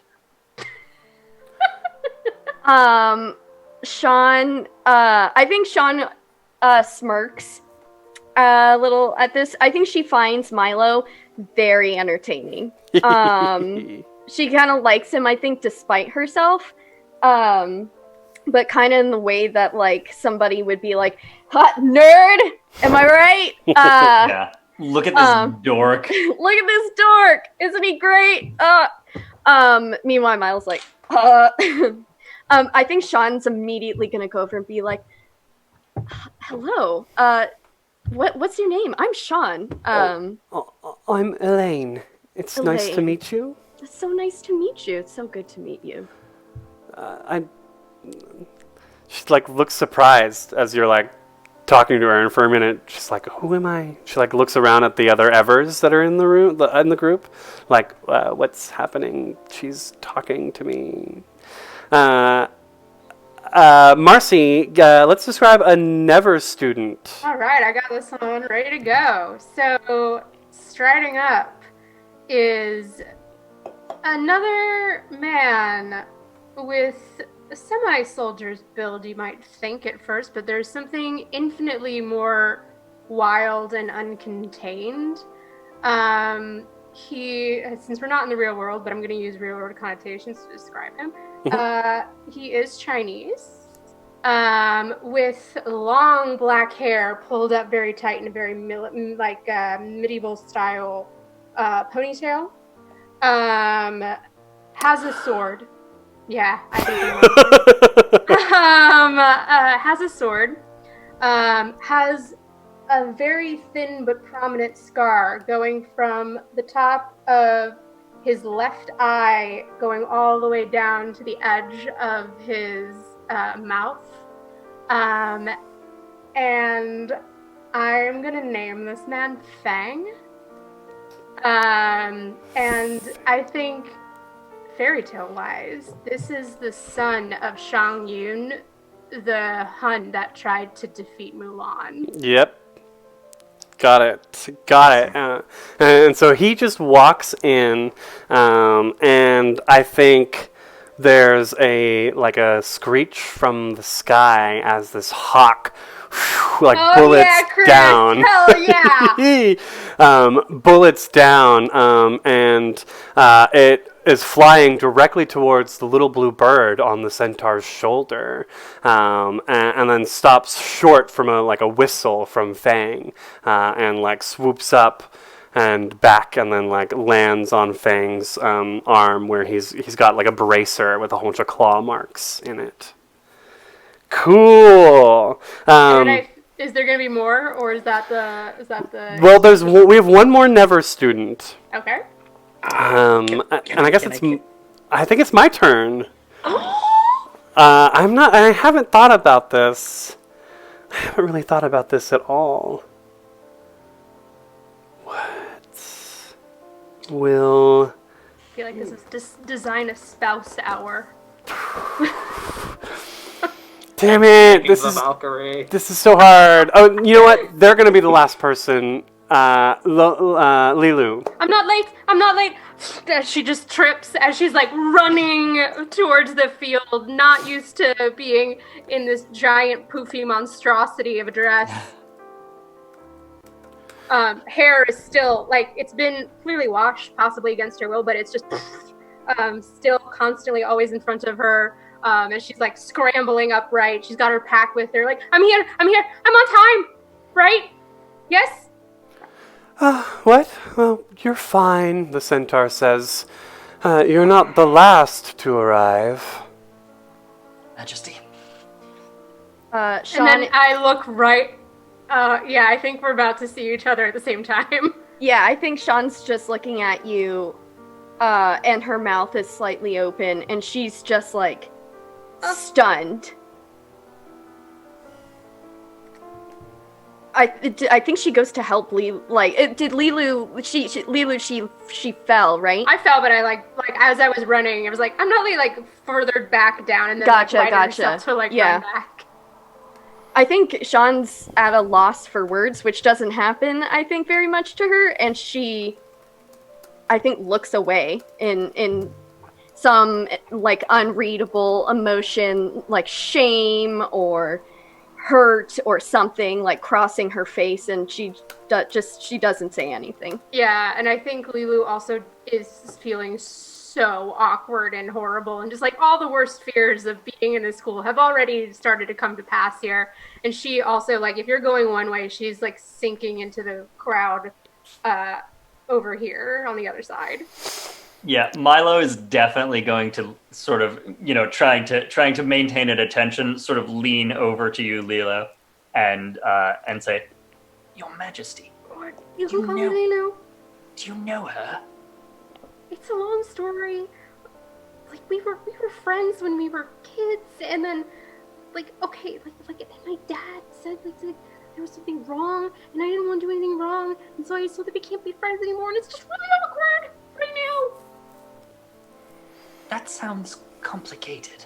It is complicated, and by the way, you can still call me Lilu. It's fine. No, it would be inappropriate, Your Please, Majesty.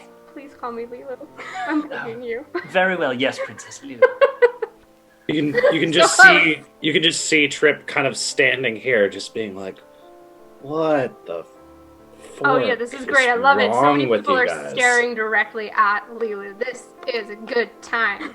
Yeah, you're so hyper focused, and then it's just all right. Let's see.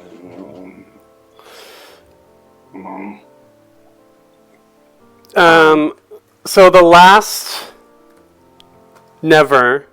student is coming. It is a man, a young male, and he's wearing the jumpsuit, but he's got a whole bunch of like necklaces and rings on his hands that look magical in nature, occult, if you will, and he's wearing like a large top hat,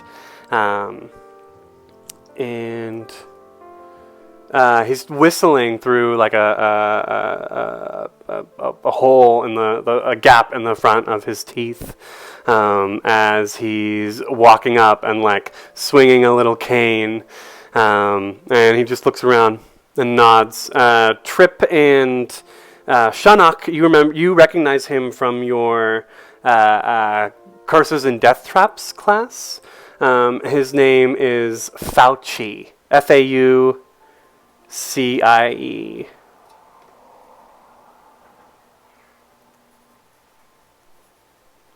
And he just stops and looks around, and you can all tell that his eyes are two different colors, one brown and one green. Little of that good heterochromia. What tale is he from? The Princess and the Frog.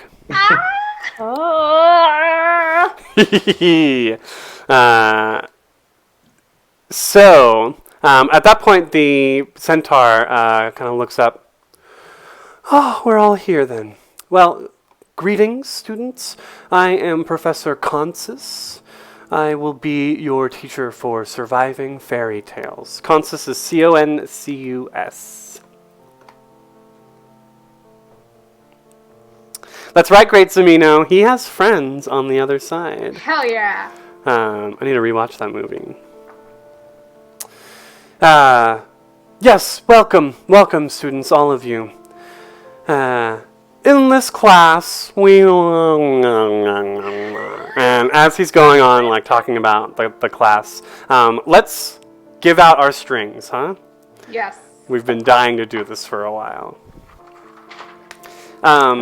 So let's start with Shinnok. I think your first one, if you will, if you could read that out for us. Yeah, so you wear your heart on your sleeve, give everyone one string. So everybody's got one string on me. Right. Now the thing about strings is that you can use those to, I guess, manipulate people. Is that the wrong verbiage? Sounds like you can use it to manipulate people or call a favor or like have an emotional moment. Right. When you A little tug. Yeah. pulling strings, when you spend a string that you have on someone, you choose one of four options. Like you just said, tempt them to do what you want. Give them a condition, so let them know, like, hey, everyone feels this way about you. That's kind of shitty. Add one to your roll against them. So if you're trying to like turn someone on or you're attacking each other and you have a string on them, you can make it easier to succeed. And then the last one is add one to the harm you deal them. Ooh. Right. So if we're causing pain on one another, emotional or physical, you can pull that string and just really rub some salt in the wound. So because Shinnok is she wears her emotions on her sleeve, it's really easy for everyone around her to just pull on her heartstrings. I mean, literally in this case. Let's go on to Lilu. Read one of your string things. I lack subtlety. Give a string to everyone. No wonder you were childhood friends. You all have one on me. Right. Milo, go ahead and read your first one. All right. You've been taking your social cues from someone, and doing so has taught you a lot about them. Gain 2 strings on them. Who is that? I mean, Lilu seems like the most obvious initial choice, at least based on what we've seen on screen. But there could be some other interaction that we haven't actually seen played out. Maybe something at lunch with the other two? Yeah. One of the other two, rather, that you've been...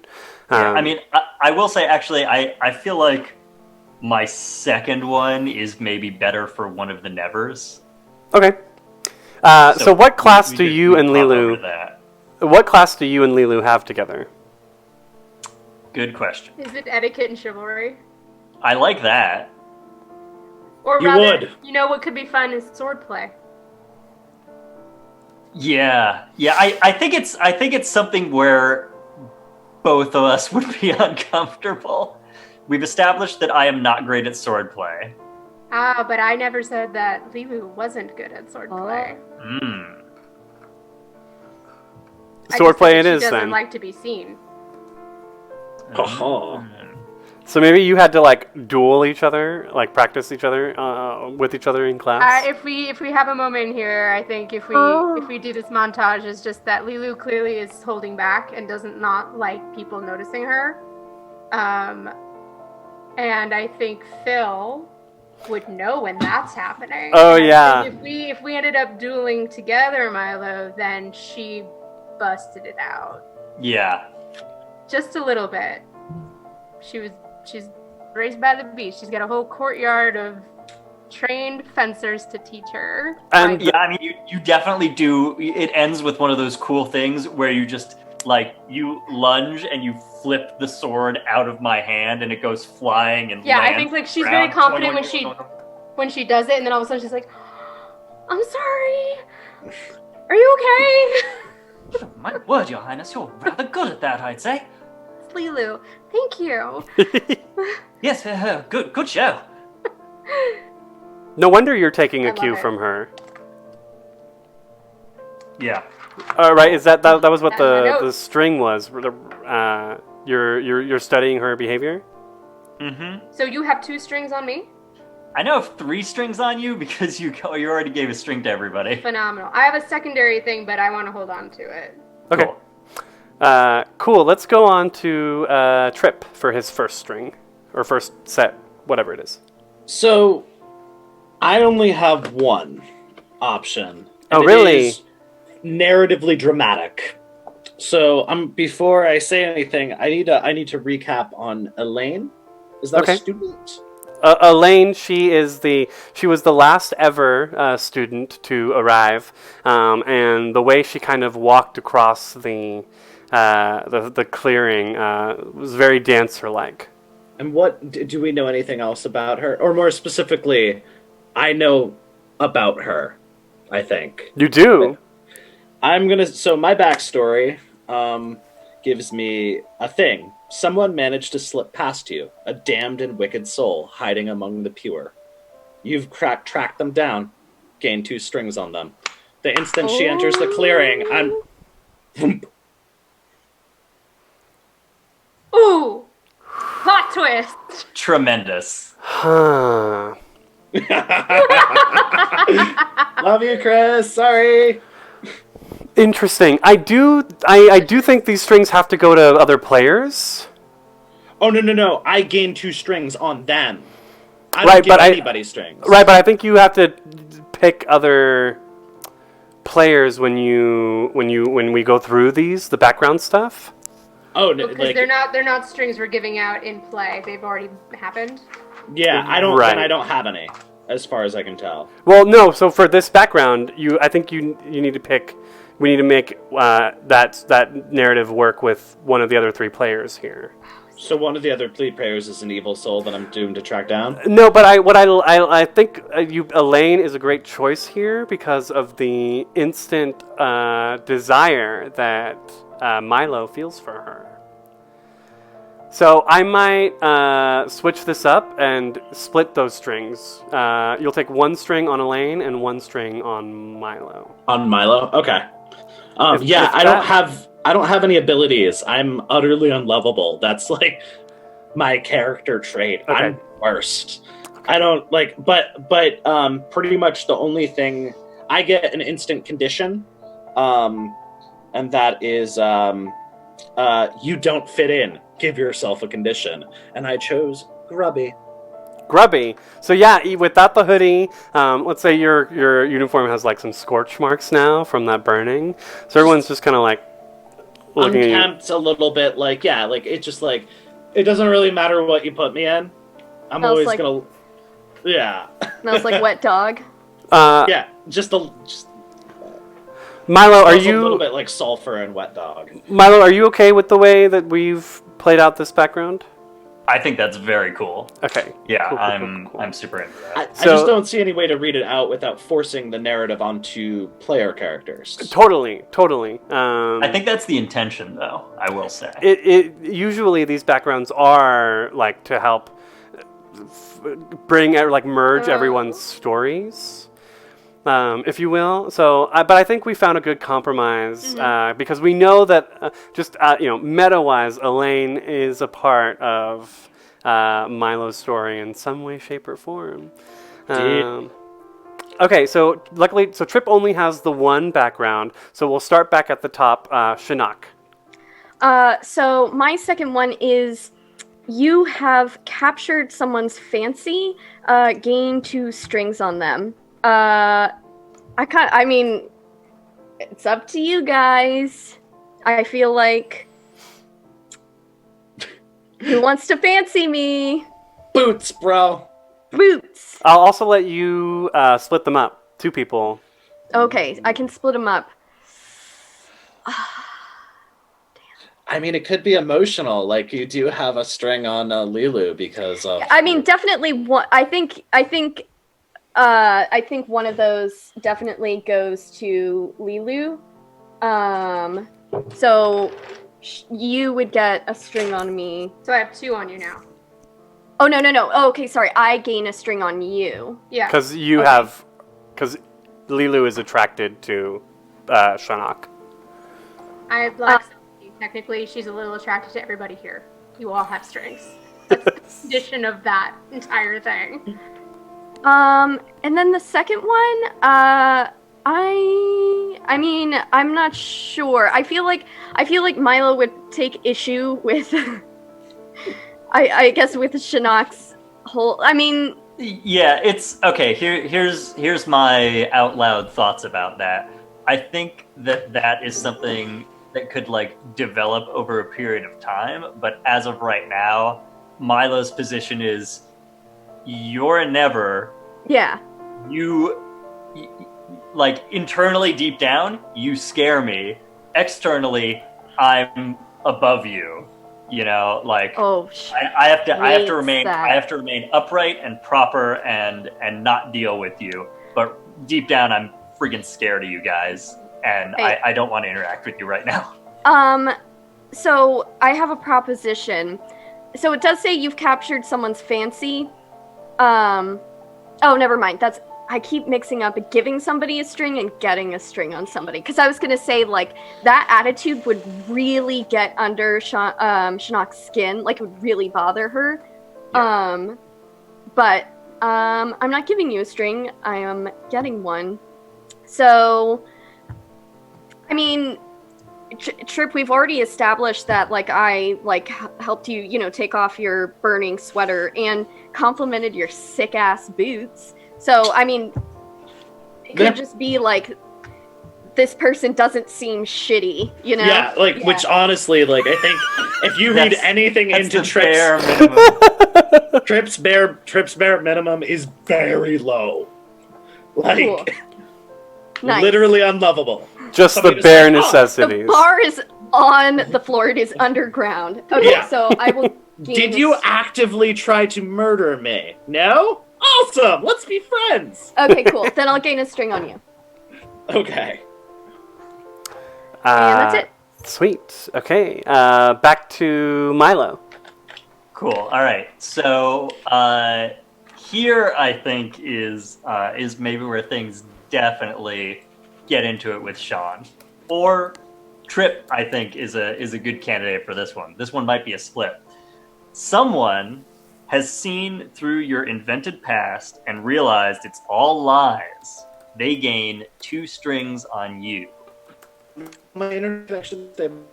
Oh, I think that's gotta be. We're back. I don't think that's Shinnok. Hopper? Yeah. Do we just want to switch what I previously said all over to, are you evil? I'm upstanding and pure of heart, my friend.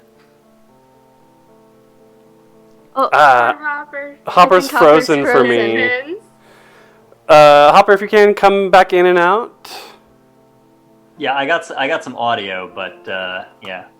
Stand by I'll for have to technical update the difficulties. overlay when we're... Sorry, everybody. As you can probably tell, everybody is online, so we're doing our best. Hey, you know, with Zoom, if we'd stayed on Discord, we've been having issues the whole time. So I'm really into Fair Zoom. enough. Thanks, everyone, for bearing with us.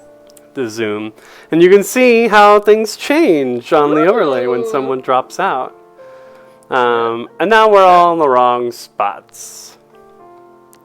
Uh-oh. I've switched identities. Now we all have to play the other it's people's musical characters. chairs. Oh, yeah. yeah. You're right. All right. Sorry about that, guys. My internet connection just spiked. You're back. I'm back. It just drops. Like, I'm not sure what it is with this freaking neighborhood. It'll just be like, nah, for All like good. 30 seconds. Then it's like, all right, you good. Internet. It's magic. I love it. I mean, the internet we're is fixed. keeping us all alive We're all and sane good. right now. Yeah, so it was we super can't easy. be too mad at it, right? I know we need it. Like, without it, I don't know what the fuck we'd I be mean, doing. when this is over, eat the internet providers It because goes they're without saying. evil. Right. But Yeah. Until then. But for now, they are our gods, and we are as worms to them. So, Milo, someone has seen through your facade? Can you read that one more time? Let me reread it now that we're back on here. Someone's seen through your invented past and realized it's all lies. They gain 2 strings on you. So, do we just want to shuffle that over to Milo? And just because I know what you are. Yeah, I mean this is Trip, so this seems very Trip. Our backstories are very smushy. Yeah, Though that does mean I get like 4 strings on you. there's a lot of strings. So, I like that. so you have the 2 strings from instantly sniffing him out, From being like, oh, I see you.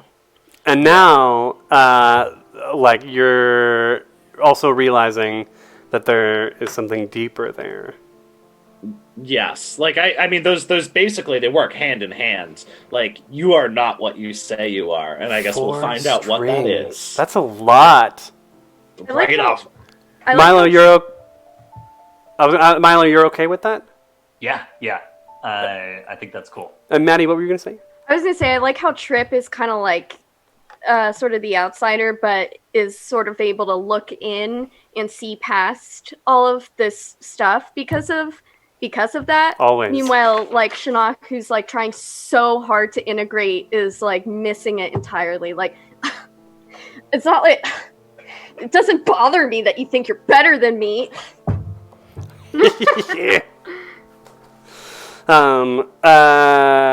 Lilu. Alright, this is wild. My secondary one. You've spent weeks watching someone from a distance. Their scent and mannerisms are unmistakable to you now. Gain 2 strings on them. Now, since Lilo is not very sinister, not to pile on poor Milo, but I think that since you were one of the first people to introduce yourself to Lilo, who is painfully shy, Yeah. I think it's less following and more like tag along, and the scent and mannerisms might be purely because of Lilu's curse rather than any deliberate move on her part, and she would gain 2 strings on you. Cool. Can I take a moment for a semi-important PSA? Sure. You said the words tag along, which reminded me. Due to no. coronavirus, Girl Scout cookies can now be purchased online. Hell yeah. Hopper, Just can so you you share know. the link with our dear viewers? I'm sure they've earned that Absolutely. much. Yes. We got you, folks. Were those this is all why you the... really tune in for the secret Girl Scout cookie link. You know what? Because Girl Scouts very accurately capture the spirit of good and evil. Ooh. They are very good cookies, I bought 6 boxes today. Oh my but they God. are very evil salespeople. So are those all of our strings? My So. backgrounds, yeah. Yeah, that's it for me. Yeah, Okay. do we want to go through and read out what we have, or just go forward? Yes, it does seem like everyone has at least 1 string on both Lilu and Shinnok. Right? Yes. Trip has 4 strings on Milo. And I have no strings on Trip, which I actually think is an interesting situation. That's very interesting. Yeah, like it's within the rules of the game, so Right. And I believe one person has strings on me, and that's... Oh, the camera's moved. Fuck. It's Shinnok. I have these handy-dandy spin-down D10 counters, which I'm using to track who has strings on me. Nice. Dang.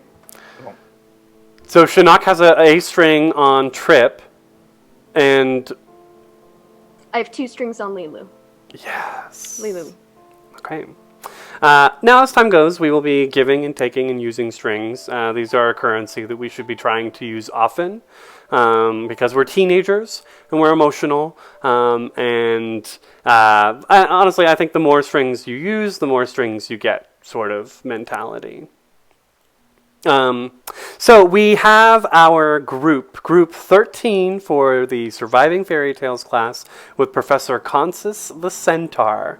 We have 5 Evers. We have Lilu, Milo, Ian, Adara, and Elaine. And we have 5 Nevers: Trip, Shinnok, Cassie, Fang, and Fauci. And they're all kind of you're all standing around as the centaur begins to speak. So, in this class, we will be training you on how to survive the endless woods. He kind of like gestures with his staff.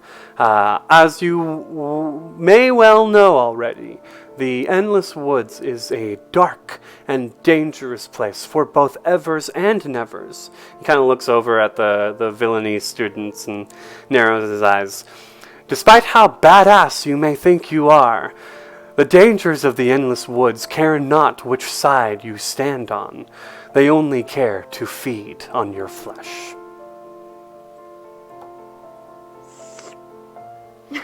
Metaphorically or literally? Literally, my dear. Thus, we are here training. I am prepared to teach you about the ways of the endless woods, as well as to train you for the traditions of the first term. In a month, it's 4 weeks, we will be hosting the Trial by Tale, a inter-school competition in which the top 10 students of both good and evil will compete in a night-long challenge to be the last person standing.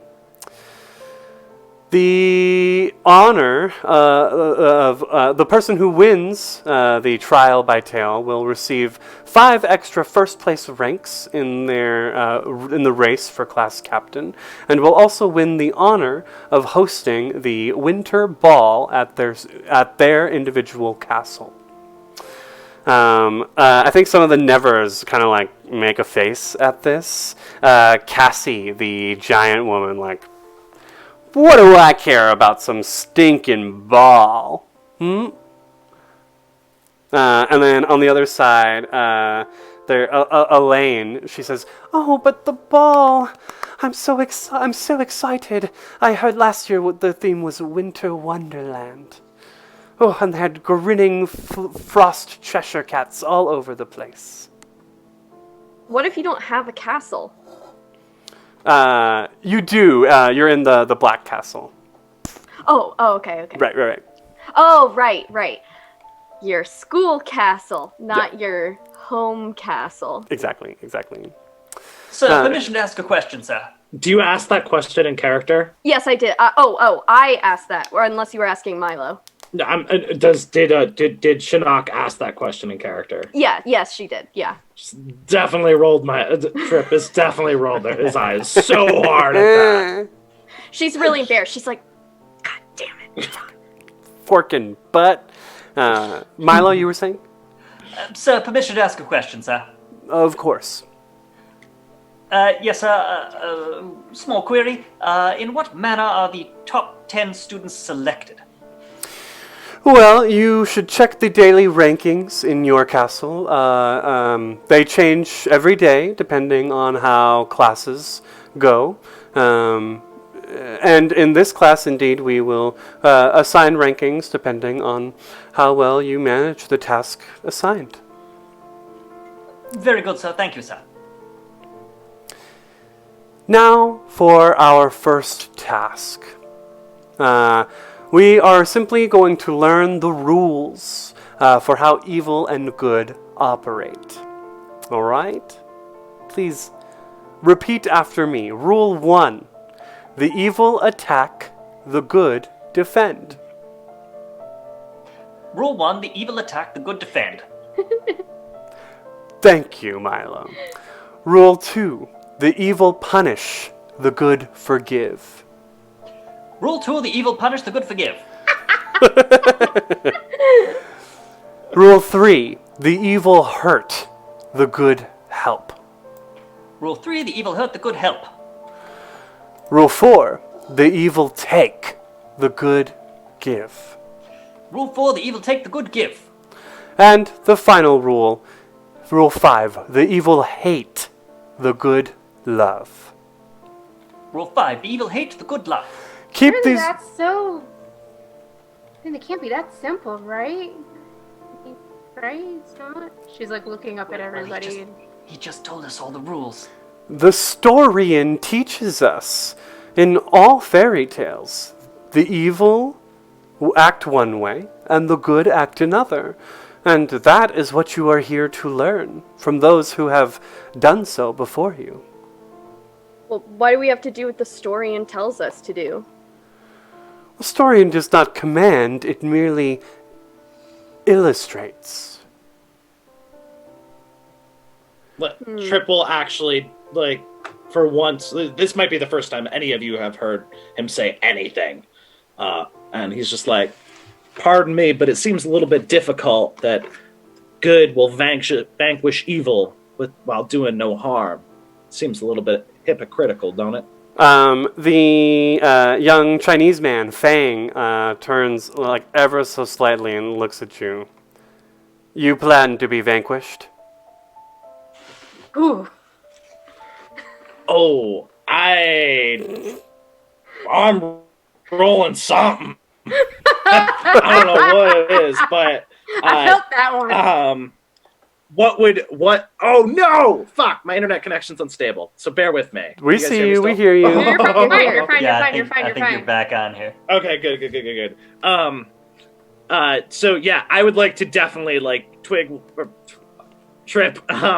definitely turn it. Yeah, that's my fault for naming my forking character is almost the same thing. I feel like Trip. I feel like this is you've got to keep your cool after being spoken to like that. So I'll be rolling with cold. Yes, you will roll with cold to keep your cool and act despite fear. Okay. Oh, we were supposed to be afraid there. Oh, I'm so I think this is more of a social. This is more of a social fear. Like this is somebody trying to put me down in front of the pack. Right. So yeah, I actually I have my stats are -1 to hot, +2 to cold, +1 to volatile, -1 to purple. So you're great at keeping your cool. Or you should Life, be. baby. So I'm rolling 2d6. Yes. Yep. That is a fork. A That's 5. No, that's a 4 and a 3. Add them up together, plus your cold. So that is a total of 9. Okay, that's a success with at a cost. So for anyone watching, we're playing a Powered by the Apocalypse game. You roll 2d6. If it's 6 or lower, it fails. 7 to 9, it's success at a cost, and if it's 10 plus, perfect. So on a 7 to 9, I will tell you how your actions would leave you vulnerable, and you can choose to back down or go through it. So what are you planning on doing with Fang here? I think the instant response is just basically turn, growl, and put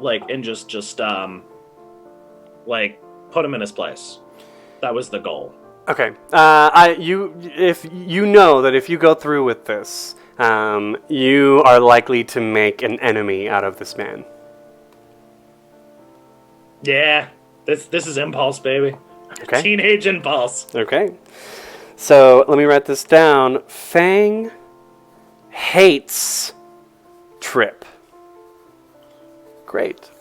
And as you growl at him, all that happens is his eyes narrow. But for the first time, you see the hawk on his arm look up and look at you. Straight into your eyes. Oh, God, And- can't... Sorry, go ahead. And Trip just growls and just goes, "Pride comes before the fall."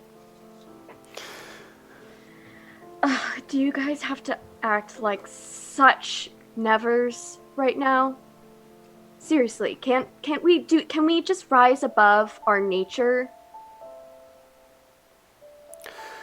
Yes, I'd say you should listen to a compatriot. She seems to know what she's talking about. Thank you, nerd. And Trip definitely just kind of Well, I doesn't don't know. just kind of sinks back into himself, defensive posture. I think Focus Lulu on it. kind of laughs behind her hands just a bit.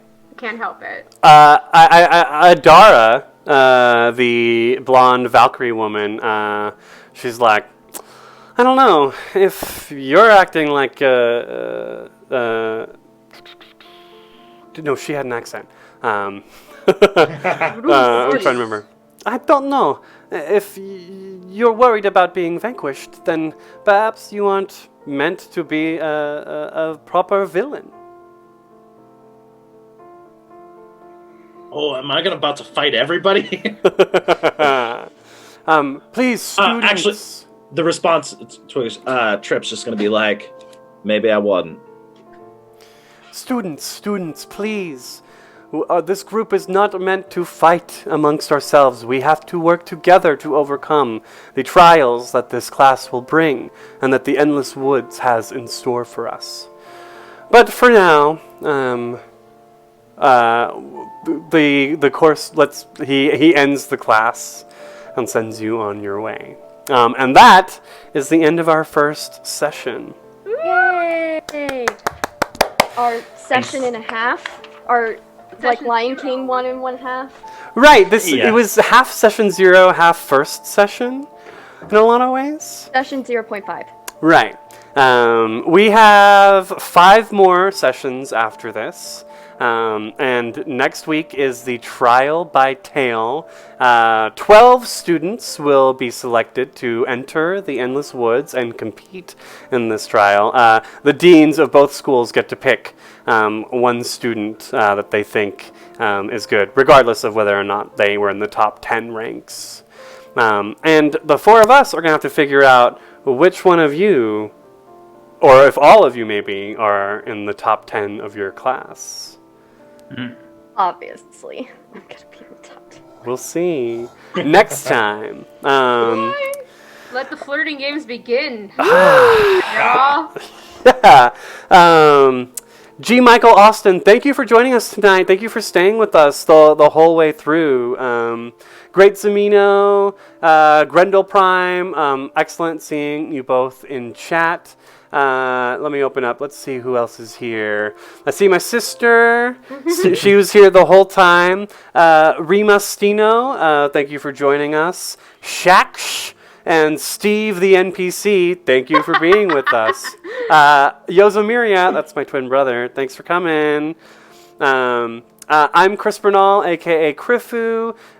You can find me online on Twitter. There, I put all of our Twitter accounts in that little post right there. But let's do sign-offs real quick. Who are you, and where can people find you? What you got going on? I can start. I'm Maddie. You can find me on Instagram, Twitter, though I'm most active on Instagram, and online as Cellartator. I have a website, cellartator.com. I do lots of RPG art, lots of character art. Definitely be on the lookout for all of our characters showing up on my Instagram. And yeah, that's pretty much it. Awesome. I'm Hopper. I can be found at pretty much everywhere at Fail Deadly with a 3 instead of an E. Again, because I'm the worst. I can mostly, honestly, outside of social media, I'm mostly active on Instagram, though I'm trying to be Twittery. But you should come check me and Marcy down here at when we do every other Sunday, the insanity that is Invisible Sun with the Hole in the World campaign. Run by Captain Great Zamino himself. Indeed. Oh, Captain, my Captain. And I'm Marcy. You can find me most anywhere on Experimental Madness. I wish I could say I had an Instagram, but alas, I don't take as many pictures as everybody else, so I just don't have one. I try to pop into Twitter every so often, even though I'm not very active, so I guess I'm more of an enigma than anything else. But you can catch me around if you're keeping an eye out and tracking that name. And I'm David. Like I said at the top, I'm a game designer, so you can catch some of my games, many of which work on the same Powered by the Apocalypse system that this does. Related, I think, my current games are in beta right now. I got a game called Teens with Attitude, about 90s teenage action and drama. I have a magical boarding school RPG called Hogwarts, an RPG. Yeah! Have some idea. Oh my god, I had no idea. What property that's in reference to. And I got a little one-pager called Cyberpunk, which is a hack of lasers and feelings, if you're familiar with that lovely little game. And you can check out my art, my illustration work over on Instagram if you want. I am on Instagram at david.brunel-rutman. I know you were an illustrator. I'll follow you. Do it. Art. Yeah, art is the best. It seriously is the best. Like, if we didn't have, I'd like to call out our dearest friend Liza, Darling Archer. She made the overlays for us, the main page, the holding page, all of it. Excellent work. She does a lot of the graphic design for ManaPot Studios. And without her, our production quality would be in the gutter. Because my Photoshop skills suck. I mean, I use GIMP. I don't even use Photoshop. Whoa. My day job is my day job is cutting trees, so I am always the least technologically savvy person in the room. I climb trees with saws. I don't do computers. But that means you have a more real job than any of us. They're more essential. Artists. Disgusting. Okay, we got one writer here too. Writers are artists. Definitely. So we will be here for the next 5 Tuesdays every for the next several weeks at 8 p.m. Eastern. If you haven't yet, give us a little follow. Follow us on the socials. And as always here at ManaPot, come game with us. We love meeting new people. Check out, Kima! Yeah, we're wrapping up right now. I'm so sorry. Next week, come back next week. Right, next week we'll be getting in properly, and the trial by tale, some dramatic, combative shit is gonna happen, and I guess that's it. Thank you again, everyone, and we'll see you next week. Bye. Bye.